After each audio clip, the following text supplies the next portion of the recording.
The screen. All right. I don't know if you heard me, didn't hear me. Wemby's a baller, right? Cooper Flag's gonna be all right. Cooper Flag's gonna be a good player. That's just my thoughts from Summer League. He looked like he wanted it, but I've seen some guys I was right about, and we all thought Scoot Henderson would be pretty damn good based off Summer League, and well, he hasn't been. We got Wemby. I have the World Series to the right of me. It's the weekend. It is the weekend. Thank goodness. Thank goodness. Edgecombe. Dylan Harper looked good too. I know Edgecombe played in a different game, but dude Philly took, yeah, he's probably going to be real good. Oh boy, the crew is here starting early. Starting early in the chat. I have a big, not a big show, but a lot. And then I think we should get a few callers. Hopefully Gio will call in at some point. The sun is directly in my eyes for the next 2 minutes or so. Who else? I don't want to. I reached out to about 4 people yesterday after the live. One of them did say, yes, I'd like to. However, that person lives in a different country. So we'll see if they, it's tough schedule, but hello. Who the hell told him to do that? Now, if you go watch early Jeff Wilson, very boring, dry, like it really bad. And then I think they told him, bro, you got to spice it up. You got to be a little spicy. Hello. I got 15, 20 minutes. You just tell me when. It's your time. You come. How about let me start? And how about if you're still around in 30 minutes, or you could do 30 minutes, Geo, like 5:30. Let me get through a half hour, get some of the things I want to go over, and then it's gonna be a great show. It's Friday night. Yesterday, maybe a mistake. I don't know. I almost deleted the live directly after. I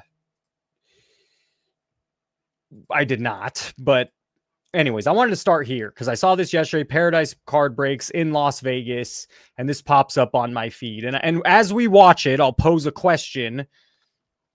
As not to, I mean, should I say it like that? As every good educator should. They should make you pose a question. Educators should not tell you what to think. They should. And I on this channel, no. Anyways, I'll pose a question. The question is, think about the demographic they're speaking with in this video. Who are they talking to in this video? Hold up. Oh, is it that low? Where's the volume? Why is it so low? Volume looks pretty good. I don't want it 100. Maybe it's my headphones. Maybe it's the headphones.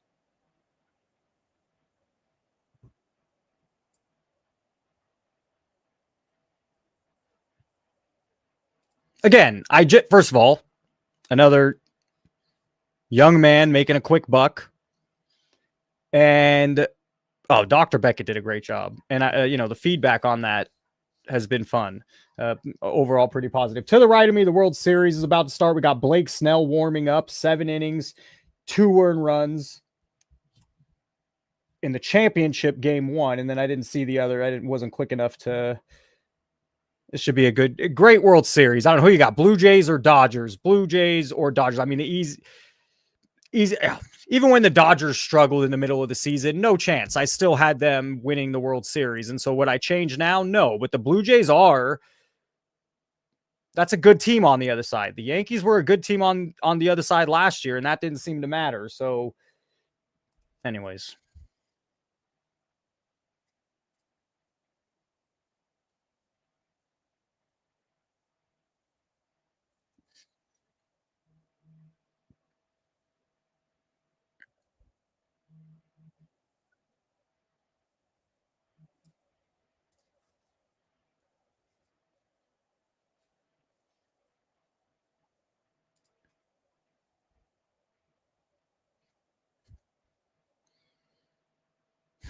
Never a boring pause. There's never a boring pause with these people.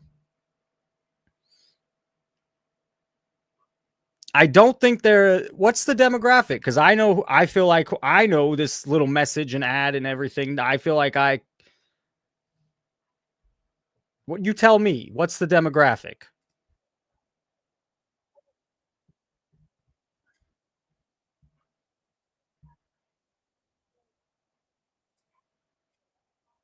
You can't hear the guy?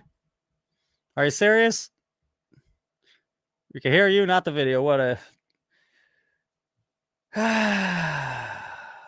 Oh, I know why. I know exactly what my computer fucking shut. I did it again.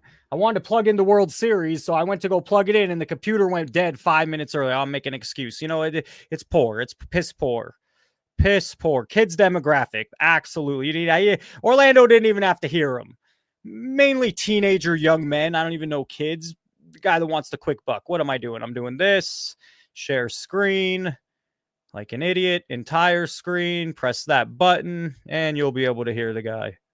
I mean, that is 97% solved it. It solved it all the time. Here we go. What is up, Paradise family? Can you hear him? It's already been 3 years here at Town Square. We wanted to say thank you, much love to not only our in-store clients and all of our platform. Can you hear the man? As a thank you, we'll be hosting a absolute yes. Okay. All right. massive trade night, October 25th, this Saturday. We'll be giving out free goodies. Did I hear free? I think I heard free. And then also another question that this sparks: why the fuck is why in what other the HVAC guy, is he giving stuff for free? Why in this industry is in video games are they just shelling out things for free? Everything with this hobby, everything with this sling, everything with this hustle is free. Why, if it was so good, why are we giving everything? Why do we need the gimmick of, hey, I'm donating a ton to charity? Hey, here's free. It's always free. If it was that good of a product, it sells itself. And what other, I can't even think. At the bookstore, are they just giving you free books? At the grocery store, are they just giving you free steaks? Why is everything free? Hello, think about it. Think about it. Why is everything in this thing, right? In this hustle, free? We got to give a givey. Got to do a givey. Why? Because if there's a giveaway, you have a chance of having 200 to 500 customers. Where if there is no giveaway in a breaking room, in a whatnot room, that's what we've seen. And if there's no giveaway, there's 5 to 25 people in there. But everything at the car, everything on content. I go to card shows. I don't just see free. No one's handing out free, but they make sure to put it on a video camera when they do. Think about that one. If you go to card shows, how often do you witness, maybe one time at a show? Never. Me, zero. At the National, there was a lot of gimmicks, so I'll take that back. Take away the National at your local card show. How many times you go walk the floor 2 or 3 hours, however long you're there? Maybe you're a dealer. And if you're a dealer, maybe you have a different... If you set up a booth at the show, maybe you have a different perspective on it. But from just someone that goes, I'm never catching... Oh, okay, there was the giveaway. There he gave something away. Or, hey, he didn't buy his cards, but he gave him $100 in cards. Why is everything free?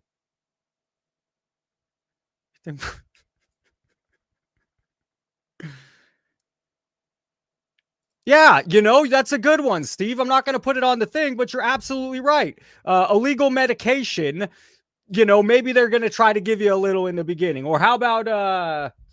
sports books? That's where you see it, and I had an idea. Ziggy will like this one. Gio, you could tell me what you think, by the way. And thanks, Gio. Bro, thanks for being around. Sven is here. Michael always here. God dang it. Will Greer from the beginning. Will Greer by far. You're the chat. I think the chat really pissed off Tom one time because he was also my oldest viewer from forever. And Tom really wrote me some nasty emails after the first couple lives. And maybe it was me. And I also think it was some of the chat early on. But yeah, Will Greer forever. Tim D. Ryan. I haven't, Ryan. Okay. A couple new faces. Jimmy's here. Anyways, it's always free. The sportsbook thing. Where was I going with that? I think the bet, Ziggy really wants to show like a governing body. It's betting, it's gambling. They don't care. They're not going to listen. They don't think they have a million other things to do, including I am going to hold off. God, my mind. Wow. I need to finish a train of thought here. Okay. I think it's best to get all these breakers who have been on content admitting it's gambling. Well, that's your business, and if we have the business owners and the business people saying it's gambling, well, then if you could splice a 5-minute video of 100 people in the industry saying it's gambling, then maybe you have a little case. I'm going to hold, I've watched several things. I think a lot of people are misinformed on Terry Rozier, Chauncey Billups, and who was the other one? Damon Jones. They're all separate cases. The FBI made a point to get them all on the same day. The NBA had already cleared Terry Rozier, and I've seen some pretty big clips that don't look good for Terry Rozier. World Series about to get started, game 1. So looking at the batting order, Ohtani's leading off, followed by Betts, and then Freddie Freeman in the third spot. Power hitter Will Smith, Teoscar Hernandez. He's had a nice long career. He came up early, and I don't think he really lived up to the hype, but he's been a great veteran his whole career. All right, back to cards. It's going to be tough to do both, but we're all interested in the World Series for sure. Okay, the sports book, the gambling, that aspect, making a clip video of all these people just saying it's gambling. I mean, that could have some impact. And then the Terry Rozier story. I want to see, some of the industry people is sports book people, Vegas people I listen to. They think it's odd that they were able to make that big of bets. The good accounts, they're maxed. You can only make so much. And if you're a big loser, okay, but you need a lot of those accounts to make that amount of bets or win that amount of money. And then, there was a rigged poker game. And what they're saying is they're trying to say is Chauncey Billups was playing in this game and trying to attract other NBA players. But that's also weird. Why does Chauncey Billups need to do that? I mean, is he hundreds, tens of millions of dollars in debt? That one's also weird. And it's also not, I don't know, maybe there's a bigger thing going on where it is connected, but it seems unrelated to Terry Rozier throwing games on the court. It's interesting. They say 4 out of the 5 New York mob families are involved, but are they all connected? Are they not? Or do they have a real case? Do they not? So most of media is taking it a certain way. A big story. Let's get it. Let's go for it without really. It is a big story. But the more insider people I've listened to, especially in the sports gambling world, who've done this their whole life, they're like, it stinks. There's something else that we're not knowing about, or there's something else weird. Stephen A came out and said it's political. I don't necessarily agree with that, and he kind of got reamed for that, and maybe people do agree with that. But I like my sportsbook guys better, or the few people I really trust. They do a show at Circa, VGN, great channel. Give them a shout out. I think it's part of that. He has his own stuff too. But I will be at Train Night. We'll be celebrating Paradise's 3-year anniversary, Halloween weekend, and Topps licensing. Yeah, I wonder if that. Hey, I wonder what his thoughts are on the whole thing. Basketball 2025. We'll be giving away top Zion cases, top shirts. But is the audio too loud, too quiet? I mean, I turned it up, so I'm not really sure. How is the audio of this? It's not it. We'll be giving away a Topps LeBron James. You get Topps. Everyone gets Topps for the free. That's right. You don't have to pay a single dime. But if you don't come, Trade Nights, you'll have to pay then. All right, I can't do it anymore. But what did I see? I saw a clip of ESPN, and ESPN was going to discuss all this.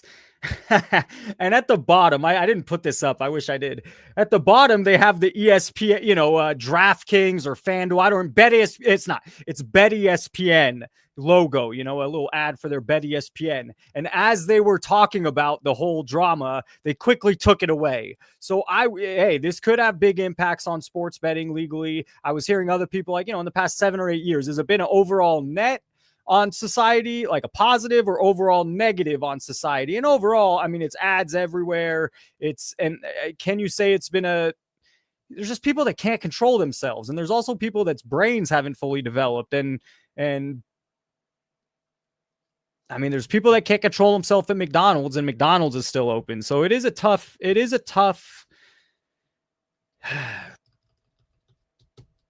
yeah, tough. Anyways, enough of this guy. I do have a lot of, what else did I see? My computer got messed up, and now Mama Breaks was one of them. I mean, I'm not wrong when I say she really took a escalated route or a quick route to the top. You know, I mean, why she's with Josh Luber, Mike Rubin. She's everywhere. She's at the games with opening stuff with what the hell's his name? The CEO, Mike. I can't think of it at the moment. Not Michael Rubin. There they are, all with her. So I don't know. It's every time you're seeing. I mean, she is really the face right now of this whole thing. Top 3 chases in this year's Topps basketball. First and foremost is the Golden Mirror super short print. You know, I'm just gonna say maybe she's listening. Maybe she's been listening because this sounds the most normal I've ever heard her voice in years of content. She actually sounds like a normal human being here. Let's hear. Variation. This is a card that's given to every single card in the base set. So there's 300 versions. And essentially it's an alternate photo on the front of the card, which is usually way more cool and way more fun. And on the back, it's a beautiful gold foil back. So I'm really excited to see what they have for the Lakers on those. Second is the 1-of-1 first card parallel. Andrew Kaufman. I wish I could tell my brain that. I mean, you know, I'm self-diagnosed ADHD, never taken medication, and maybe it does positives like be able to lock into a video for 6 hours, and it definitely has negatives like I can't throw away trash very good, you know? I mean, there's definitely positive and negatives to the whole thing. I can really zone in and get some stuff done, and I also can forget about I wish I could say I could focus on one thing, and you're right. And let's take a breath. Let's get rid of her. What's next? Oh, Lou. Okay, this is a good one. This is a good story. Lootbox TV, 110,000 subscribers. Came out with a video today, and they haven't come out with one in 3 months. And I get shit for ever mentioning buying views. I guess it could come off, if you're not a real one, it could come off as I'm just a hater. You know, they came out today saying they made some good points. I only watched a quarter of the video, half of the video, but they did make some. One of the points is that we'll get into is that sellers, people in this industry, it's constant. You have to it's all day, every day. You have to be turning over stuff to make margins and to make it work. And so, but I also before we get into their video, I want to discuss something, because you'll see that in the past year, 1.8 today. All right. When you don't make content for 3 months, that's just what happens. 6.7 3 months ago, 16,000 4 months ago, and 8,000 4 months ago. Now let's just scroll down. Troy's right. It's not good it takes a minute. So you just got to bear with me, but he is right. This is the best way to do it. It's maybe not best for camera. 6,000, 11,000 5 months ago, 7.8 5 months ago. Now we have a 40,000 6 months ago. Run Good Life to start it. Why is Run Good Life on the beginning? All right, well, we see why that did well. 5.7 6 months ago, 6,000 6 months ago, 13,000 6 months ago, 10,000 7 months ago. You know, I know you don't want me to do that. 1.8 7 months. So the reason it's hard to do on videos because it takes forever. But if we keep scrolling, you could see the numbers yourself. 5,000, 3,000, 5,000, 19,000, 13,000, 15,000. Okay, so you get the point. If we keep scrolling, it's the same numbers up until when? Over a year ago. Now we're at over a year ago. Okay, they were a little bigger at that time, 30,000, 25,000, 17,000. But here is about the time. Am I wrong? No. Okay, all the same. 2 years ago, we have a 50,000 as the biggest, but it's relatively all the same. 14,000, 26,000, but we haven't even seen their huge videos yet. So I'm trying to see where they really pushed for pay. Let's just go and do it. I'm not going to keep scrolling. Up until 3 years ago, it's all the same. So at some point, 4 years ago is when you're telling me 293,000 people watched this 4 years ago, 256,000. I guess that's the exact COVID time. Maybe you're going to tell me the pushback would be, no, that's COVID. That's what people were watching. I think it's when people were buying. I think it's when a lot of these channels saw boom, and they were also, some of them, to really differentiate themselves, to really make themselves look bigger than everyone else doing organically, who are getting subscribers. But I think this was the era of bot views for 4 years ago, 3 years ago, 5 years ago, but they haven't done any numbers even remotely close to 90,000 in 3 years. So one of two things happened. Either their content lost a lot of viewership, which, okay, after COVID, the views went down. But then why haven't they gone down on other places? Or why, it's a huge fall. So you can speculate for yourself. My take is bot views at the time and maybe bot subscribers, not just for them, but for several in the industry. There could be other takes. Hey, views went way down after COVID, but not every channel looks exactly like this. But yes, views did. I mean, the best one to compare it to would be Chris Sewell. But, who knows what everyone was doing 4 or 5 years ago? It might have been the thing to do. It's so, this is ridiculous. 300,000. So it either says, hey, prices have kept going up. The hobby is still alive. Yet for some reason from 4 years ago, it depends what metrics you look at. If you're looking at YouTube views, it's way down. Okay, people are spending less time on YouTube, more time buying cards. Well, I think a lot of people that are really into cards like to watch content. I don't know. It's interesting. Let's get to their video today. They did make some good points. They say they're kind of done.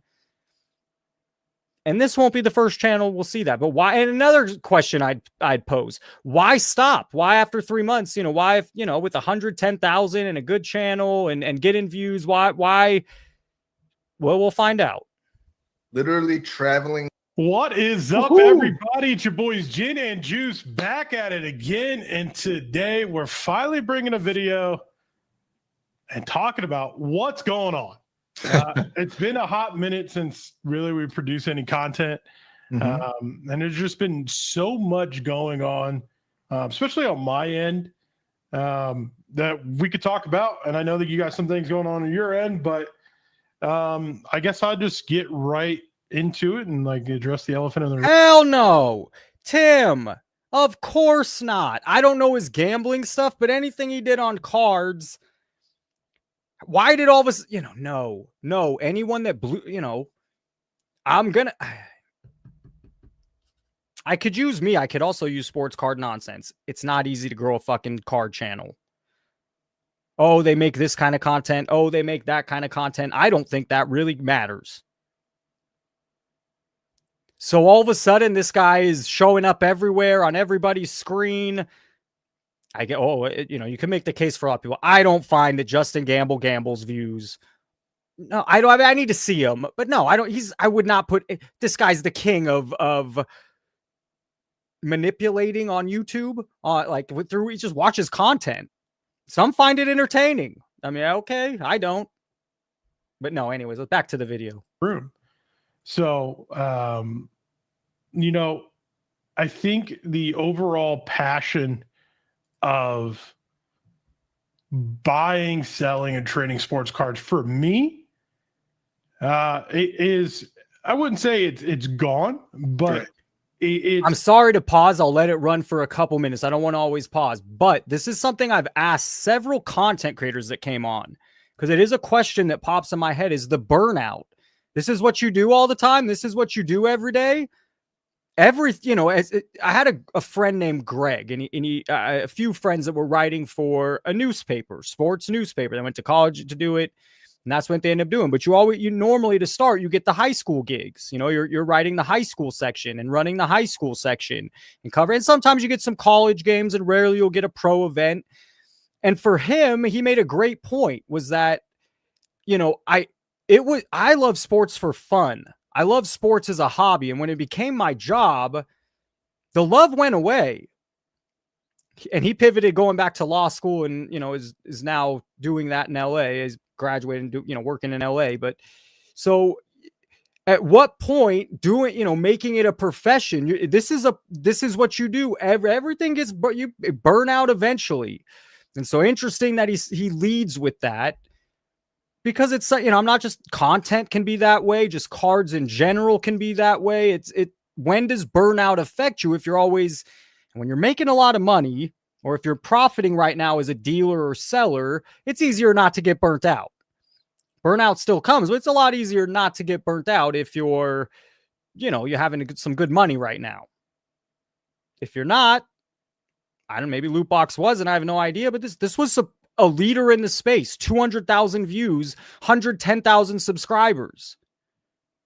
That's not, just point to other sports card content that's organic, and it's really tough. It's very rare. More of focusing on my collecting. I think so. When we originally started doing this and how everything happened was we decided to rip packs and open up for ourselves. We could care less about selling anything, buying anything. We focused on strictly collecting.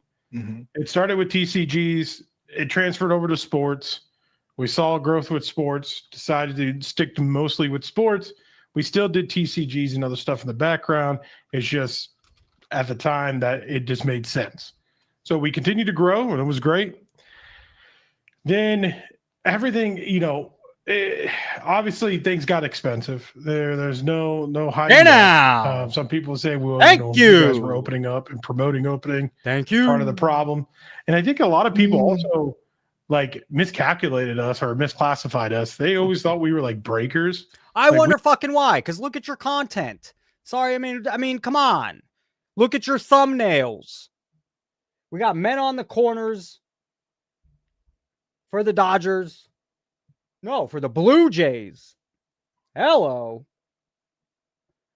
And a foul ball. We got 2 outs with men on the corners. We got identified as breakers way too much. And I don't think people realize the difference of what we were doing and what breakers actually do. Let's talk about breakers. Actually sell spots and they sell product and so forth. Not once have we sold any sports breaks, anything at all, ourselves and did them ourselves. Yeah, and then people thought that also we were getting it much cheaper in retail. We did have some connections. We did get some breaks on prices, but it wasn't 10%. It wasn't like we were getting them at distro prices or straight from Tops prices. We were still having to pay close to market, but we would always be relatively under market because they would, a lot of the places would give us a fair deal, but it wouldn't be that much more off than a normal person might be able to get if they consistently spent a lot of money at that shop. 100%. So just you address something potentially it was we never got anything from Tops. Spot on. We never did anything with Panini, never did anything with Tops, never got any free product. Okay. I was, they're defending now, and that's fine. Everyone wants to defend. I'm more curious why they're stopping. I'll get to that, but never got any discounted product from those guys in the sense of it actually be standoutish. Wow, you really got discounts. Nothing whatsoever. We openly talked about and gave. All right, let's pause this. We got to call Mr. Geo. Mike Geo, how we doing? Hey now. I think the echo is fixed. I'm hoping, I've test. Yes. Oh. Hey, we saw. I hear it in my headphones. No way. Is there an echo? Yeah, my computer unplugged right as I was going, so maybe I need to fix this. And I'm gonna wait for the audio for chat. Is there an echo? All right, let me change this to this. Still an echo? Did I fix it without leaving, or do I need to leave? Echo. Still? All right. Goddamn.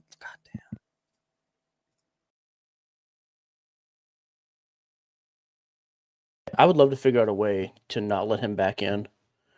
If anybody knows how to use StreamYard and how you can take over the hosting ability, that would be amazing. Just totally take over his channel and just start pumping stuff. No echo now. I'm good. Hey, thanks for. I can't believe that. Unreal. Hey, let me say this, dude. I'll be honest with you. It's not a shot. I've never heard of Lootbox or heard of anybody who knows who they are ever. Yeah, okay. I'll come back at you. You also, for the longest time, never heard of any of these YouTubers. No, I've heard of everybody. And I've seen and interacted with almost everybody. That's not even taking a shot. They have 110,000 subscribers, though. How is it no one in the real world's ever heard of them or interacted with them? And also, how do you have that big of a channel and you're not making enough money where it's worth it to keep going and you haven't interacted with Tops and Panini? I don't understand. Yeah, something that to me seems way off, quite frankly. The views and the subs. Yeah, how is it nobody in the industry's work? Because Let's be honest, they've jumped around enough. Obviously, they're doing stuff for money in some areas. They said they had some connections, but okay.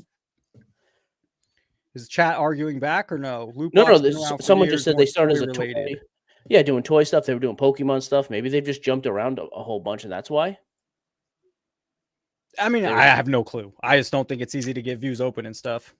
No, I mean, it's absolutely not. No, you're totally right. Except for on eBay Live. That's why eBay Live's going nuts now, dude. So, okay, all right, I'm glad you mentioned that. Someone in the chat the other day was like, why? And I've said they're not ready, but then someone made a good point that, dude, they're eBay. How are they not ready? This has been a thing for a while. Like, they have money. Not ready how? So, like, you mentioned that they're not going full, they're still in beta. Public. Here's the real answer. Publicly traded company. They are not going to jump headfirst in anything. They're going to take baby steps, and they'll do it and see how it goes. But like last night, there was a dude who did you might even know him. His name is Vukram. He's a kid on TikTok who goes viral in New York selling watches. Okay. Dude, he's actually super entertaining. I didn't even know he did his first eBay Live show last night. Sold $1 million. It was nuts. What? All watches. Have you opened the new Topps basketball? Nah, I had Eddie do all of it. I haven't done any. Do you have any opinion? Have heard anything? Our guys are liking it. We're doing $175 a box on hobby and $375 on jumbo. So good profit margin for us. I think we're wait. Do you sell around. I thought you broke. You're selling boxes? We do. You sell a ton of personals of that stuff, though. Sell the personal, rip it live, and then that's about what we're putting them into breaks. They do rip it for you. Do rip it for everyone, or you ever ship a box? Nah, very rarely. They like to see it opened. Like Topps likes to see it opened as well. So, yep, it's good. I mean, for the price, I don't know. Like people complain about it again. Well, 175 is not terrible. I'm not too.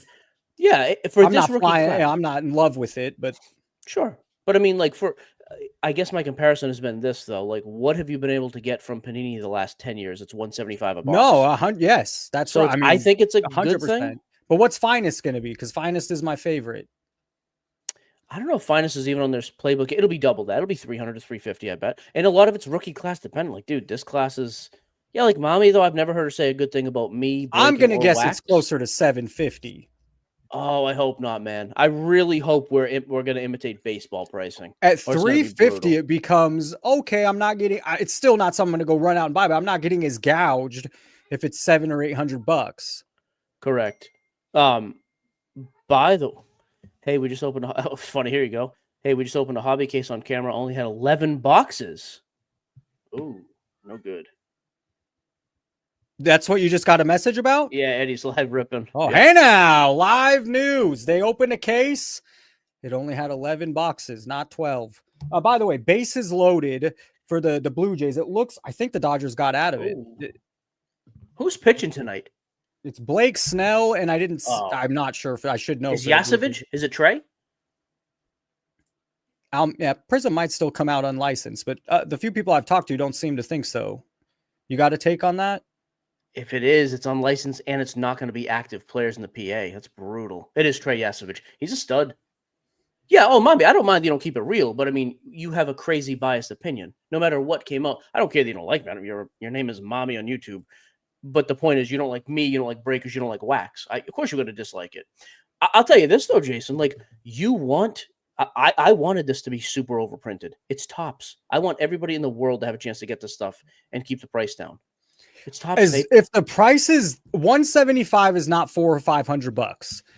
That's almost for inflation. 175 to be able to get some out.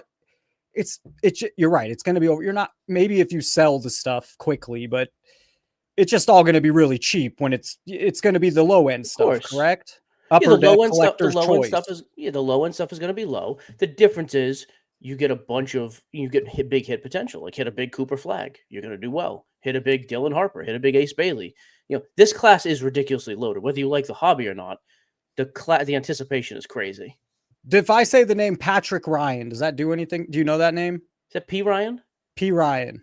Yeah. Did you hear Did you hear about this scandal? I didn't. I got lucky and I got sent it. Patrick Ryan dropped a massive $20,000 bid on his own card. He sneaked into auction.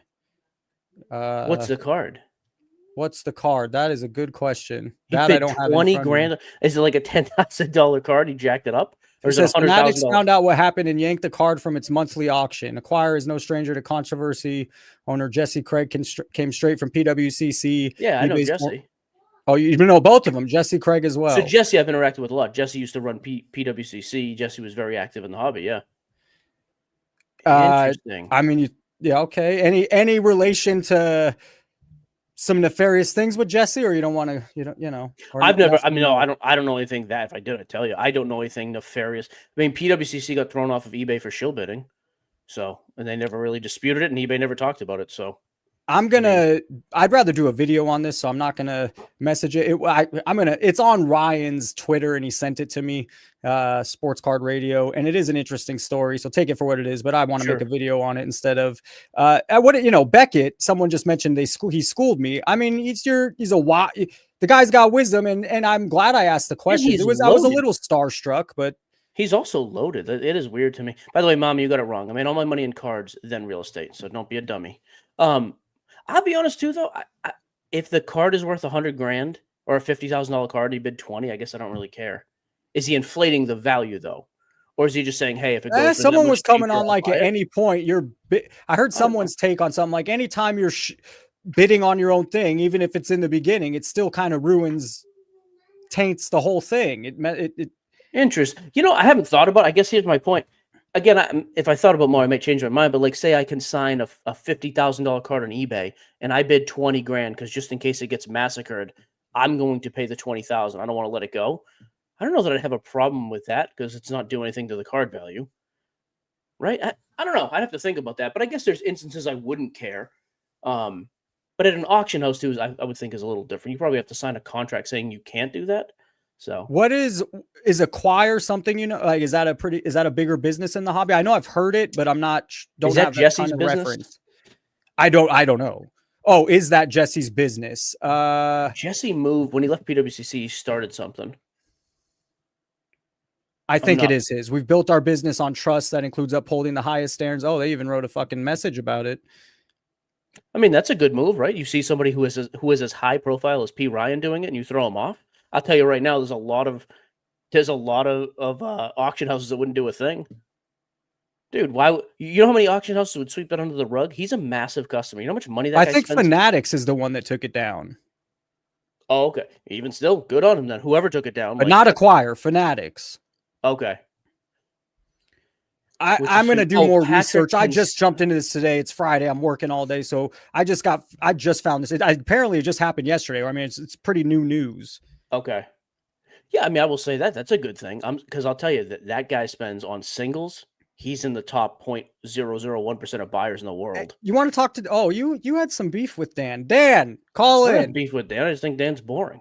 Oh, Dan's I had him on the channel. Yes, he is. I had him on the channel once to fight with me. We did nothing but like agree and not say anything.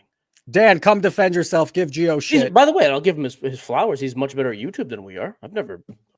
He does well. He gets 10x the views. I think your YouTube, I cannot stress how much I don't care about YouTube. Though. Really? Because you don't run any. I mean, you've just kind of used your sports card nonsense to let people try to grow it on YouTube. Is that because you even were like uncomfortable with Jesse saying plugging YouTube? Yeah, I don't love we're good at what we're good at.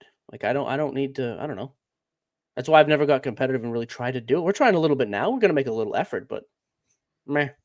Oh, by the way, later in the show, hopefully we get Dan, and then later in the show, we'll do the voicemail segment because I have about 5 or 6 to play. So, and I've not. I briefly scanned and make sure it was. This isn't your real phone number, right? Come on, get out of here. No, smart man. Just making sure. Just making sure. Good. Okay, so do you know what product comes out next for NBA? I know there's nothing until late November at the earliest. We're going to have a big drought of product for NBA. So I'll tell you right now, that's the only thing that's bad about Topps timing is if there's no NBA and this rookie class is playing, like, let's just say we play another month of basketball and we have like some really standout rookies. And this is the only Topps licensed product that comes out. This stuff's going to be expensive, man, which stinks. I don't want Topps Series 1 to be expensive. Okay, not to pivot, but I saw you do something on Wemby, and man, did he play great. But they asked, what's your Dodger World Series take? I hope I'm wrong. Dodgers in 5? Dude, the Dodgers are Dodgers are great.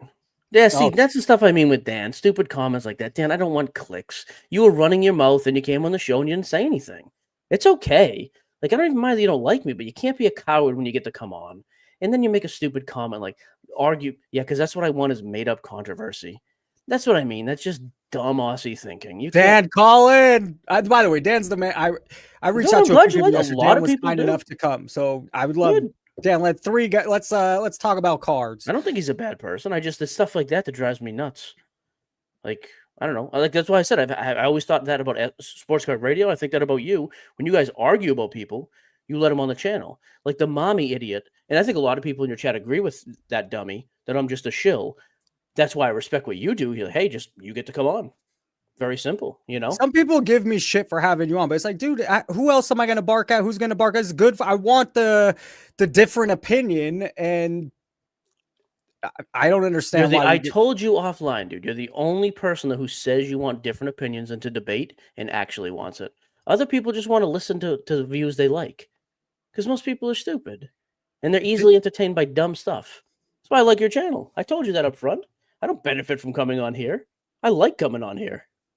It is fun. I'm glad And you're coming on the pod next week. Like, by the way, Hey now, Monday. Yeah, for you morons in the chat that are like, Gio's here chasing his coattails. You think our podcast audience is small? This is not a knock on you, Prof. You think Jason being on the Ringer podcast, which Simmons is going to shout out twice a week like he does, hey now, is bad for Jason? Like, I know you people are dumb. You can't be that dumb, right? And I want to give Joe. I mean, Gio offered me to come on maybe a month and a half ago, 2 months ago, but during the time they record, I'm at work, so busy. Monday's finally going to work. We're fantastic. Dodgers scored, by the way, 1-0 Dodgers already. I hate it. They're so good, man. They haven't even clicked. What has Betts and Freeman done in the playoffs? Almost nothing. When that team starts clicking, they're going to blow I hate it, but they're going to blow even until Boosters out. Otani's breakout game, he wasn't having a great series or That's great what playoff. I mean. Yeah. Yep. Oh well. Shit, what can we bitch? What can I ask you about? What can I ask you about? It's going to get me riled up. Okay. Fake comps, the whole fake comp thing. I mean, how it's semi. I mean, there are people doing this shenanigans.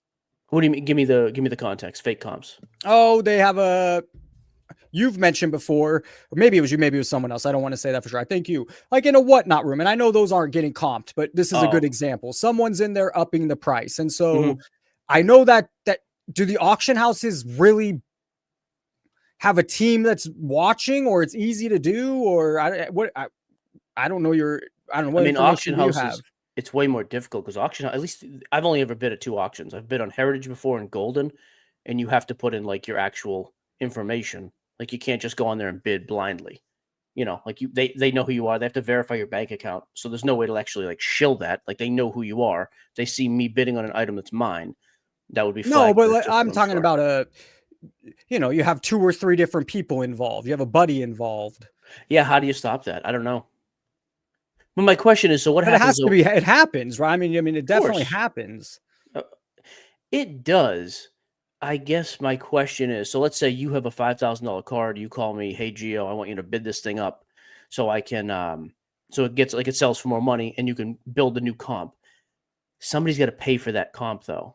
So it has to be worth it for you, I would think. I have to roast a commenter. He's saying misinformation, not truth. Wow. The link is right there. Who we got? So call in and tell me you? where I'm wrong and not fair, and maybe I'm not wrong, but call it Zelb Sports Cards. But the link is there. Come talk some shit. I mean, let's Zelb, I don't even know what's wrong about that. Of course, people shill up stuff, and there's. Well, I'm not sure what he was saying in reference to. I just see that he's saying. I don't know if it was in reference to this. If it is, he's wrong. Hey, let me roast one then too. Tim D. Like again, name a sponsor we've worked with. We haven't roasted when they did something stupid. That's another just lazy take. It's just not dumb. lazy though. It's just not good for business. I don't even know what he said, but I'm assuming some sort of. You pinned it right there. Oh, yeah. What I said? Gio is not going to bite the hand that feeds. Dude, you only can do it so much. There's only so far you can go on. Correct. But like when we've been critical of Topps in the past, David Liner came on, the president. Like that first happened when Fanatics took over in 2022. Topps Finest Baseball came out and it was a dumpster fire. The surface conditions were brutal. Sounds like a minor issue. It was not. Dude, we went after them, and to the point where they actually came on the show, addressed it, and hey, that's why we slowed production on the second wave. Like that. Oh, dude, get your boy. Come on, then, Zelb. Yeah, don't run your. Then yeah, come on. Yes, we do. By the way, the answer is yes. We think you're a wimp. Misinformation. Absolutely. Yes. I'm glad you said it. I don't mind. Maybe it's not, but come on. 1-0 bases. Hey, your link loaded is not. Bonds. By the way, the link is not pinned. I had to just type it in. Wait, what? I don't coulda see it, at swore least. I pinned it. Okay, give me a sec. I'll pin While it. he's doing that, Gio, what do you think of the 98? Oh, Jeff, my favorite set of. I think that is the greatest set of all time. The essential credentials, unbelievable. 80K seems ridiculous. I don't know that at all, but that series, that whole insert set from old EX Century is awesome. All right, I gotta type it in. Did My you boy watch went- the Beckett interview by chance? Just a little bit. Yeah, I have ADD, Okay, man. all right. It was boring to me. The second because half was better. First half was a little. Yeah, and it was different. it was well conducted. I will say for me, it I was got a boring lot 'cause- of good feedback. Go ahead. I Yeah. want to hear yours. Oh, I thought you did a good job. I've heard all that before. He's talked about everything before, and I've listened to a lot of his content back in the day. Now the second half was okay. Okay, I haven't heard the second half. Yeah, so I won't. Second But I half thought you was- did a nice job. Yeah. was more a little different, but the first half, yeah, okay, you've heard that before. No, and I could see maybe a little boring. But I also think a but lot you of also your got audience, it got good feedback. Go ahead. I was gonna say I think a lot of your audience hasn't heard that before. It's fantastic. So Okay. What did I ask them? So market, we went over that. The show bidding. Okay. Professor, I'm trying to pin the live right now, so I'm a No, little you're fine. distracted. my boy Wemby, by the way. Oh, I tell you, so I'm good. all in. I don't even care. I'm getting ready to just buy a ton of his stuff and lose. I don't even mind. I mean, Dude, at what point would you sell? Because obviously, if he has a playoff run or championship, it's going to spike. But it's just, yeah, it's pretty high. And then there's always Anything the risk of holding. He could get injured. He's so big. Yeah, and the thrombosis thing is weird. I'll be honest though, I've been buying all week off and on. I'm gonna sell it in the next week or two. I'm gonna buy and I'll buy it again, sell it again. Short term. Like I want to make all these little wins so that at the end of the day, if I get caught holding the bag, I'm up so much it won't matter. This Same isn't thing with Drake fucking. May. I thought this was going to be Zell, but let's put on Frank. I got 5 minutes, Frank. I gotta go. Oh, good. How Oh, much- just Frank. Good. How Look at many? that Oh, corrupt you thought a shirt. different Frank. How many Look at different? How much drinks did we have tonight? Moderate. Moderate. Oh, hear Let's the let's tone? get down to business. We got Yep. 5 minutes. No. Yeah. Anyone who wants to hear rambling, go to last night's live. You can delete that at any time. You did Prof, great. please. Anyway, I want to ask a question. This is related to Dan the Card Man, and so when Is that a the notebook? prof, That's Yeah, a notebook. I love it. I have some notes. Dan, I what? have Dan some was notes. here. I hope we didn't scare Dan away. I wanted to talk No, to Dan. but Go Dan, ahead. Dan brought up something really fascinating. Jamie, thank you for $10 During the interview with Prof. Sorry, Bargain Boxer. We had a subcommittee meeting last You night. have such a fascination with Bargain Boxer. He I does. do. I know. But anyway, he brought up that in a certain scenario, especially in a tops world, Fanatics, that you will only be able to break on one platform. And from that standpoint, Fanatics Live, and I know we talked about this and you shit on me and you're like, Fanatics Live is a small business and whatnot. But if they ever clamp down on things where you could only break on one platform and you get the product from the person, from the distribution company, where's your take on that? Like, do you Horrible. see that? I know you're in back rooms. I know you see things in the future. Do you ever think it gets to that point where you're only consolidated to one platform, otherwise you can't get the product? So I'll give you two. Number one, if I was running Fanatics, it's the first thing I would do. You know how you make Oh. Fanatics Live explode? Just say, hey, if you want our product, you have to break it on our platform. As a business owner, it's the first thing I would do.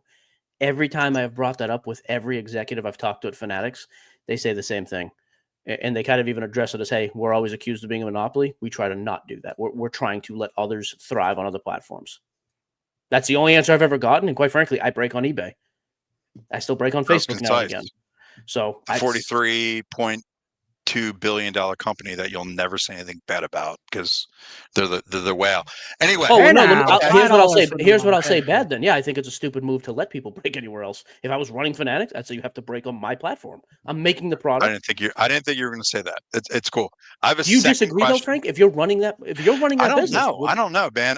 I'm the first to admit I'm just the child, and you know what I mean. But, Like I I'm mean, coming from any business. the But any business, Frank, take cards out of it. If you are making a product that you know is worth exponentially more after you sell it to people because they're going to distribute for you, As a business owner, why wouldn't I want every dollar? Okay. Then the follow up to that question, as a breaker, how do you feel about that? Oh, it would be, I would hate it. I love eBay Live. Dude, I crush on eBay Live. If they said I can't go there anymore, it'd be brutal. But I would also, right now, I would say no problem, and I would only break on Fanatics Live. I'm not gonna cut off that source of income.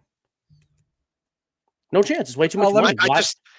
When Dan brought it up on the interview, I just was like, wow.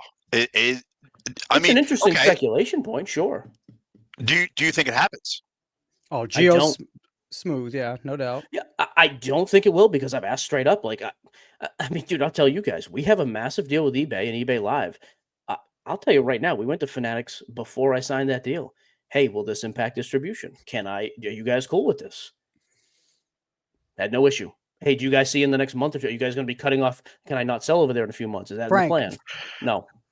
Frank, before you, let me get a tease. I reached out to SCV Sports Cards yesterday, and I got a response. And we just got Dan the card man on. So, Frank, you got to say what you want to do. I'll put you on with but Frank. Okay, all right, you already know. Hey, Frank's the man. Later, Frank. Holy shit. Here we go. John Crack is my spirit animal with that shirt, by the way. Not to be overlooked. Dan, how you doing? Doing good, boys. How are you? I'm doing over there. Isn't it like 5 a.m? No, it's noon. 5 before noon. Oh, boy. My wife just got back, so I got to get away from the kids. I was going to say, no screaming children. Yeah, well, you might hear them, actually, because it's lunchtime, so they might go bananas. Bedtime, you'll hear Theo losing his mind in a second. Dan, you made a video yesterday on the card collecting caught shilling. Is that the story that involves, what is his name? Patrick Ryan. Patrick Ryan, yeah. All right, can you give a quick synopsis? Long story short, I was going to play that video tonight. Go ahead, sorry. He posted some Instagram stories, which I saw at the time and completely missed this, but they were cards that he was consigning with Acquire through Fanatics Collect, and there was he basically outed himself for shill bidding, right? Because it said he was outbid on the items that he was, consigning. And Dan, hang on. Dan, let me ask you a question real quick. They're being sold in Fanatics Collect? Correct, through Acquire, yeah. So he consigned them to Acquire, who was listing them on Fanatics Collect. You guys can hear me fine, right? Oh, great. Yeah, sounds great. I hear you real well. Sorry, because my audio plays up sometimes. So anyway, he posted some stories saying, hey, I can sign these cards, go ahead and bid on them. Somebody realized that he got an outbid notice on that card in that screenshot, which showed that he was shill bidding. He came out and said, yeah, I do that to follow my card, rather than click on watch as an example. And then put out an Instagram live the next day, I think it was, sort of changing his story, saying he did it by accident. So he said he did it intentionally to follow the card, and then he said he did it by accident. So the lie is, see, again, here's my thing, Dan. Let's just say it's $1,000 card, and I'm going to go down that rabbit hole. I'm bidding $100 because if I win it back for $100, I'm thrilled and I don't care. You can't change your story though. You can't say, well, I was going to watch the card. I'm with you. Say, I didn't know that aspect. Okay. Yeah. So that's and now he's since deleted the video as well. Someone saved it down and put it on YouTube, but that's where things get interesting. I messaged him when it first dropped because it was my work day. It just started. And I said, you should share your bid history, right? Because if this is true, like fuck up or something, you've done one mistake, like, okay, I can buy it, if you're bidding on cards left, right, and center. But the fact that you've changed your story, I think is, just gets rid of all the credibility, to be honest. So Dan, here's the one thing I say, and this is why I told Jason that it shocks me they did anything. I've run into him 2 times. The only 2 times I've met him or seen him in person, he's been with Ruben and people at Fanatics, big time people. I'm shocked they threw him. Hey now, what does that imply? Well, I think they had to, right? I'm sure people would have reported them. Yeah, I think that's a good thing. Like I didn't. By the way, I didn't know it was Fanatics when I heard the story and I said that I stand by it. That dude's a whale buyer. The fact that you threw him off a bidding platform, he's not. They just got rid of his card, right? They didn't ban him. They just removed that auction. No, come on. There's got to be more. They got it. That seems. Well, so Jesse, I reached out to him because he put out a story saying that because he owns Acquire, right? I think He put out a story saying the card was removed by Fanatics, and I said to him, "How many other cards did Patrick consign with you? And do we know if he bid on those as well?" And he said he couldn't answer that question. Then I asked him, "Did you contact Fanatics about that?" I got no response. So my question would be, if he's done this, intentionally, he's going to be doing it to more than one card. Of course. And have you looked into that? But I take it no, because it's a can of worms for sure. No, he didn't. I haven't got a response. Have you reached out to him? Would he come on with you, Dan? Patrick? Yeah. He might. He might. I I don't know. wouldn't be shocked. I can ask the question, but we'll see. He gets a bit razzled, really, or rattled. What's what I'm looking for? Rattled pretty quickly. I'm sure you've seen some of his lives in the past. He clicks it at people in the comments. He Oh, see, he's one I've never interacted with. Yeah. It's always funny to watch him on Instagram because he gets like the haters in the comments get to him really quickly, and it sort of makes him lose his train of thought and all that sort of stuff. So if I did a live with him, I think it wouldn't go well. It'd have to be pre-recorded, then people would say it's edited or whatever. Hey, I will say to that question, can you pin that comment again, card collector? Oh, what was it? The card dump. Yep, there we go. Here, and I'm not trying to defend Acquire or Jesse. A little. Well, I don't know the company at all, but to this point, I do wonder, like when I've consigned things, you sign a huge contract with I wonder if there's just Dan works in the professional world. If you have a contract with your people consigning, they may not be able to legally share the information. Yeah, exactly. Yeah, and that's also highly possible. But I would have thought, but maybe like, this is what always gets me with this industry, right? Like you have an opportunity here to be overly transparent and say, hey, no, we looked into this and there was nothing to see, or we looked into this and there was other options we removed. Like, what's so hard about doing that? But I just think it's one of those things that it's pervasive, right? It happens all the time. So no question. Like you can't, I guess maybe they're scared. And how I mean, it can't really be avoided. I mean, how can we put a stop? I mean, it's really not a great answer. If you're consigning through a third company, like if me or Dan did that, hey, go list this card in Golden for me, and I'm from my own account, I'm bidding. I don't own the card in Golden's eyes. Acquire does. Yeah, I'm not sure how you stop that. If it's through I think Patrick said Acquire's looking into it, right? Acquire's, if like you're gonna have to specify what your account is in that platform, but then there's nothing stopping you from making a new account anyway. So it's like a really hard thing to police. It's just one of those things that when people do get caught, they need to go that next step and track this stuff better. Well, you can't lie. Like, if it was a mistake, it's a one. Hey, that's fair. I didn't know that part. I'm annoyed that I missed it in the first place because I saw all the stories that he was posting and I didn't see the outbid thing. It's like blatantly obvious. But in my video, I also talked about the fact that in recent weeks, he was complaining about some auctions selling for a lot less than what they should in terms of cards that he was consigning directly through Fanatics and Golden. And some of these things were like in-person autos that he got from, Michael J. Fox for Back to the Future and stuff like that. So that's why I remembered it because I'm a Back to the Future fan, like you can see behind me. So when I see him now getting caught shield bidding, it's like, well, is that because you were angry that stuff was selling for less, or is it just coincidence? So Dan, and Jason, you never answered the question. I want both of your opinions. If you are selling a card at an auction house, eBay, whatever, your own card, it's $1,000. It's a regularly comped card. It's not some crazy one-off. It's worth $1,000. And you go in there and say, I'm going to bid $300 because if it sells for any less than that, I would literally rather just buy the card back. Do you have an issue with that? Of course, yes. Oh, yeah, okay, you should. Yes, I do. I mean, if you're going to put something up for auction, it's up for auction now. Yeah, I think I do think. Okay, sorry to react, but to me, it's so obviously that doesn't really yes, I do. Yeah, that's a gray area I'm curious about. Yeah, I think on face value, you think, like, what's the big deal? I think Justin Gamble got caught doing this, and his line of thinking was like, why, like, I want to buy my card for cheaper. Like, what's the problem with that? But then it's the implications off the back of it. Or it was not Justin Gamble, it was that Shayway Vlogs dude, if you remember him. Oh, yeah. Okay. But he was pumping up that gold Kobe to like a crazy level. He was way overbidding that thing. Yeah, and it happened with the same thing with that therapist dude as well. Around that, they happened within weeks of each other. Same thing though. They were inflating the value. I'm saying if you're like, hey, like, because one thing I've done, and people have asked me, that's why we've had to share our eBay history. We can sign everything through DC Sports 87, but we can sign hits direct from breaks. I buy people's break hits. Now they're not my cards, but I buy those all the time. And people called me out when it first started happening a year ago. Are you shilling? I'm like, no, but if $100 cards sell for 70, I'll buy them all. eBay listings fall through all the time. I do think I don't know.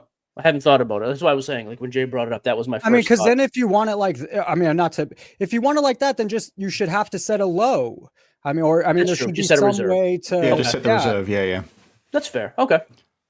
By the way, I want to cut but the mommy. I mean, I love it. I like this when they do this. But I could kind of keep doing it. But I mean, you don't think it's also it's a mutual, it's symbiotic. It's good for my channel to have Geo on, and you guys get to see Geo and Dan the Cardman. So you think she has a brain in her head, or he or she? No, I'm not quite. There is both. What you think? I'm mad that Geo's calling in and he's the opposite side. We get to have conversations where Gio talks to viewers. Now Dan the card man and Gio are going back and forth. So I knew I'd get him on when I called him boring. And as soon as he said that, I said, we got him now. As soon as he said I'm easy to bait, I said, Dan is fired up the microphone. Oh, I read him like a book. No. I'm just playing along.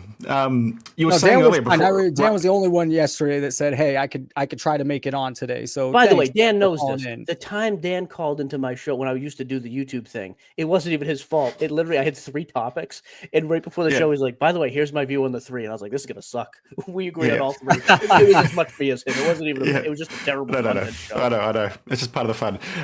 Right before I joined, you were talking about Fanatics Collect and them I think somebody referenced what you spoke about with you, Professor, in the interview around they said you had to break on live. Yeah, like consolidate and basically mandate. Like, I'm surprised that hasn't happened yet, to be perfectly honest with you. Like you said, that's literally the first thing I would do, because you get 2 revenue streams. You sell the product to the breakers and you make the commission. Like, that's a no-brainer. Dude, Backyard Breaks is one of the biggest accounts that Tops and Fanatics have, and they are exclusive on Whatnot. I would never let somebody take my product and make money on another platform, ever. Yeah, it's stupid. So wait, is that going to happen? Is that coming? I'd be shocked. Oh, you'd be shocked. I've talked to him multiple times. We talk to him anytime we break somewhere else. I'd be very surprised. You're leaving revenue on the table. Otherwise, it's complete revenue leakage. I do wonder if it's the antitrust thing, if it's a monopoly. I do speculate about the legality of it, if that's what they're worried about. But how's that any different to them selling direct to local card stores and only allowing local card stores to sell that product and getting it from them directly? Like, I guess because they're not restricting the sale. Correct. You can sell to whoever you want. Yeah. Right. Yeah. Yeah, I don't know. Beckett made a point that you could, even small card shops that can, or this kind of old school card shops, can they still get allocation if they're not a Fanatics type card shop? Are they like grandfathered in? Any idea? If you were grandfathered in with a Tops account, yes. Like almost all the Tops accounts were switched over to new Fanatics accounts. But like if you have a new store, you have to qualify for it. And then it has to be set up a certain way. Yeah, and they started going back and taking away allocation from people, which they've talked about, because it was like you go in and people were just getting cases and flipping them. They weren't even offering them in the store. Or B, you go in, the store's a dump. There's you're dealing with a cranky owner with horrible hours. Like they have tight standards. Like that's the game you got to play if you want direct product, which you should want direct product. You make a bunch of money on it. The mommy's not going to quit. You might have left. I'm not going to repeat it. Rewind if you want to hear my take. But yeah, keep bringing the heat. Dan, is there anything? I was looking through your channel on some of this stuff. Is there anything else you're researching, frustrated with? I don't even know what I've talked about recently. Give me a sec. The other thing was the PSA upcharges, I think. That's right. That's right. People just missing the point on that. Like it's peak hypocrisy, in my opinion, that you can have a business force you to pay more as a customer to cover their guarantee, cover their insurance, and then not open up that guarantee to you as the person, right? Because as a submitter, you're excluded completely from PSA's guarantee. So if you're sending a card to PSA and you're a collector and you're keeping that in their collection and it turns out your card was trimmed and they missed it, or it was fake and they missed it, you're not protected. Wait, who is protected? Explain that part. Only people that you then sell the card onwards to. So the original submitter is explicitly excluded from PSA's grading guarantee. And that says that on their website. So it doesn't start until it's sold. Basically, yes. And then you are interesting. Why would they do that? Because they want you to go back and sell it? No, they're concerned that people are going to knowingly submit fake cards and try and bypass and scam the process. So they're trying to remove that liability there. But the other thing with the guarantee as well is they only limit it up to $250,000 per card. And then $500,000 in totality per customer. So if you've got a $10 million collection and they're all fake, they're only going to pay you out $500,000. And not even the original. You had to buy that. It couldn't be you submitting it. Yeah, exactly. And that element as well. So that's where the hypocrisy comes in. So that's why their upcharges need to be fixed, because they, like, if you, Mike, are submitting to PSA and they're saying you're going to pay $15,000 more because this is now a PSA 10, you're not protected. You're not going to get the benefit of paying $15,000 more. So the only benefit you get is selling it to somebody, and then down the line, it turns out to be fake. They get protected, but you don't. I got to ask Ryan about. Yeah, I got to ask about that. I had not heard that before. But I do see how do you fit? Because I see the other side is that you can't people could just send in fakes and then take the insurance. We'll catch the fake. Yeah. That's the point. Yeah, Like, do your job, right? Harder and harder. Because CGC, as an example, are the only grading company that protects the submitter.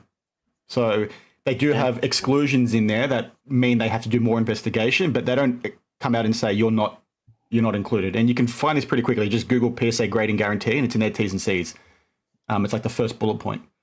I don't know if you want to bring it up now, but it's there, black and white, and nobody knows it. And that's what I see the issue with. Like sure, people are saying upcharges are great because you can make more money off the back of it. But if you're a collector and you're submitting to PSA because you trust them, you're not protected. Like for me, when I grade my PSA, I do it because I want the authentication.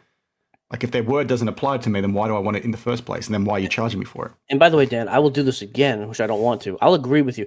I get just as irritated as you. I watched your video on that. The amount I have Great come video, by the way. It's a very good video. It was okay. But I have the same thought. I do get irritated when people celebrate the upcharge.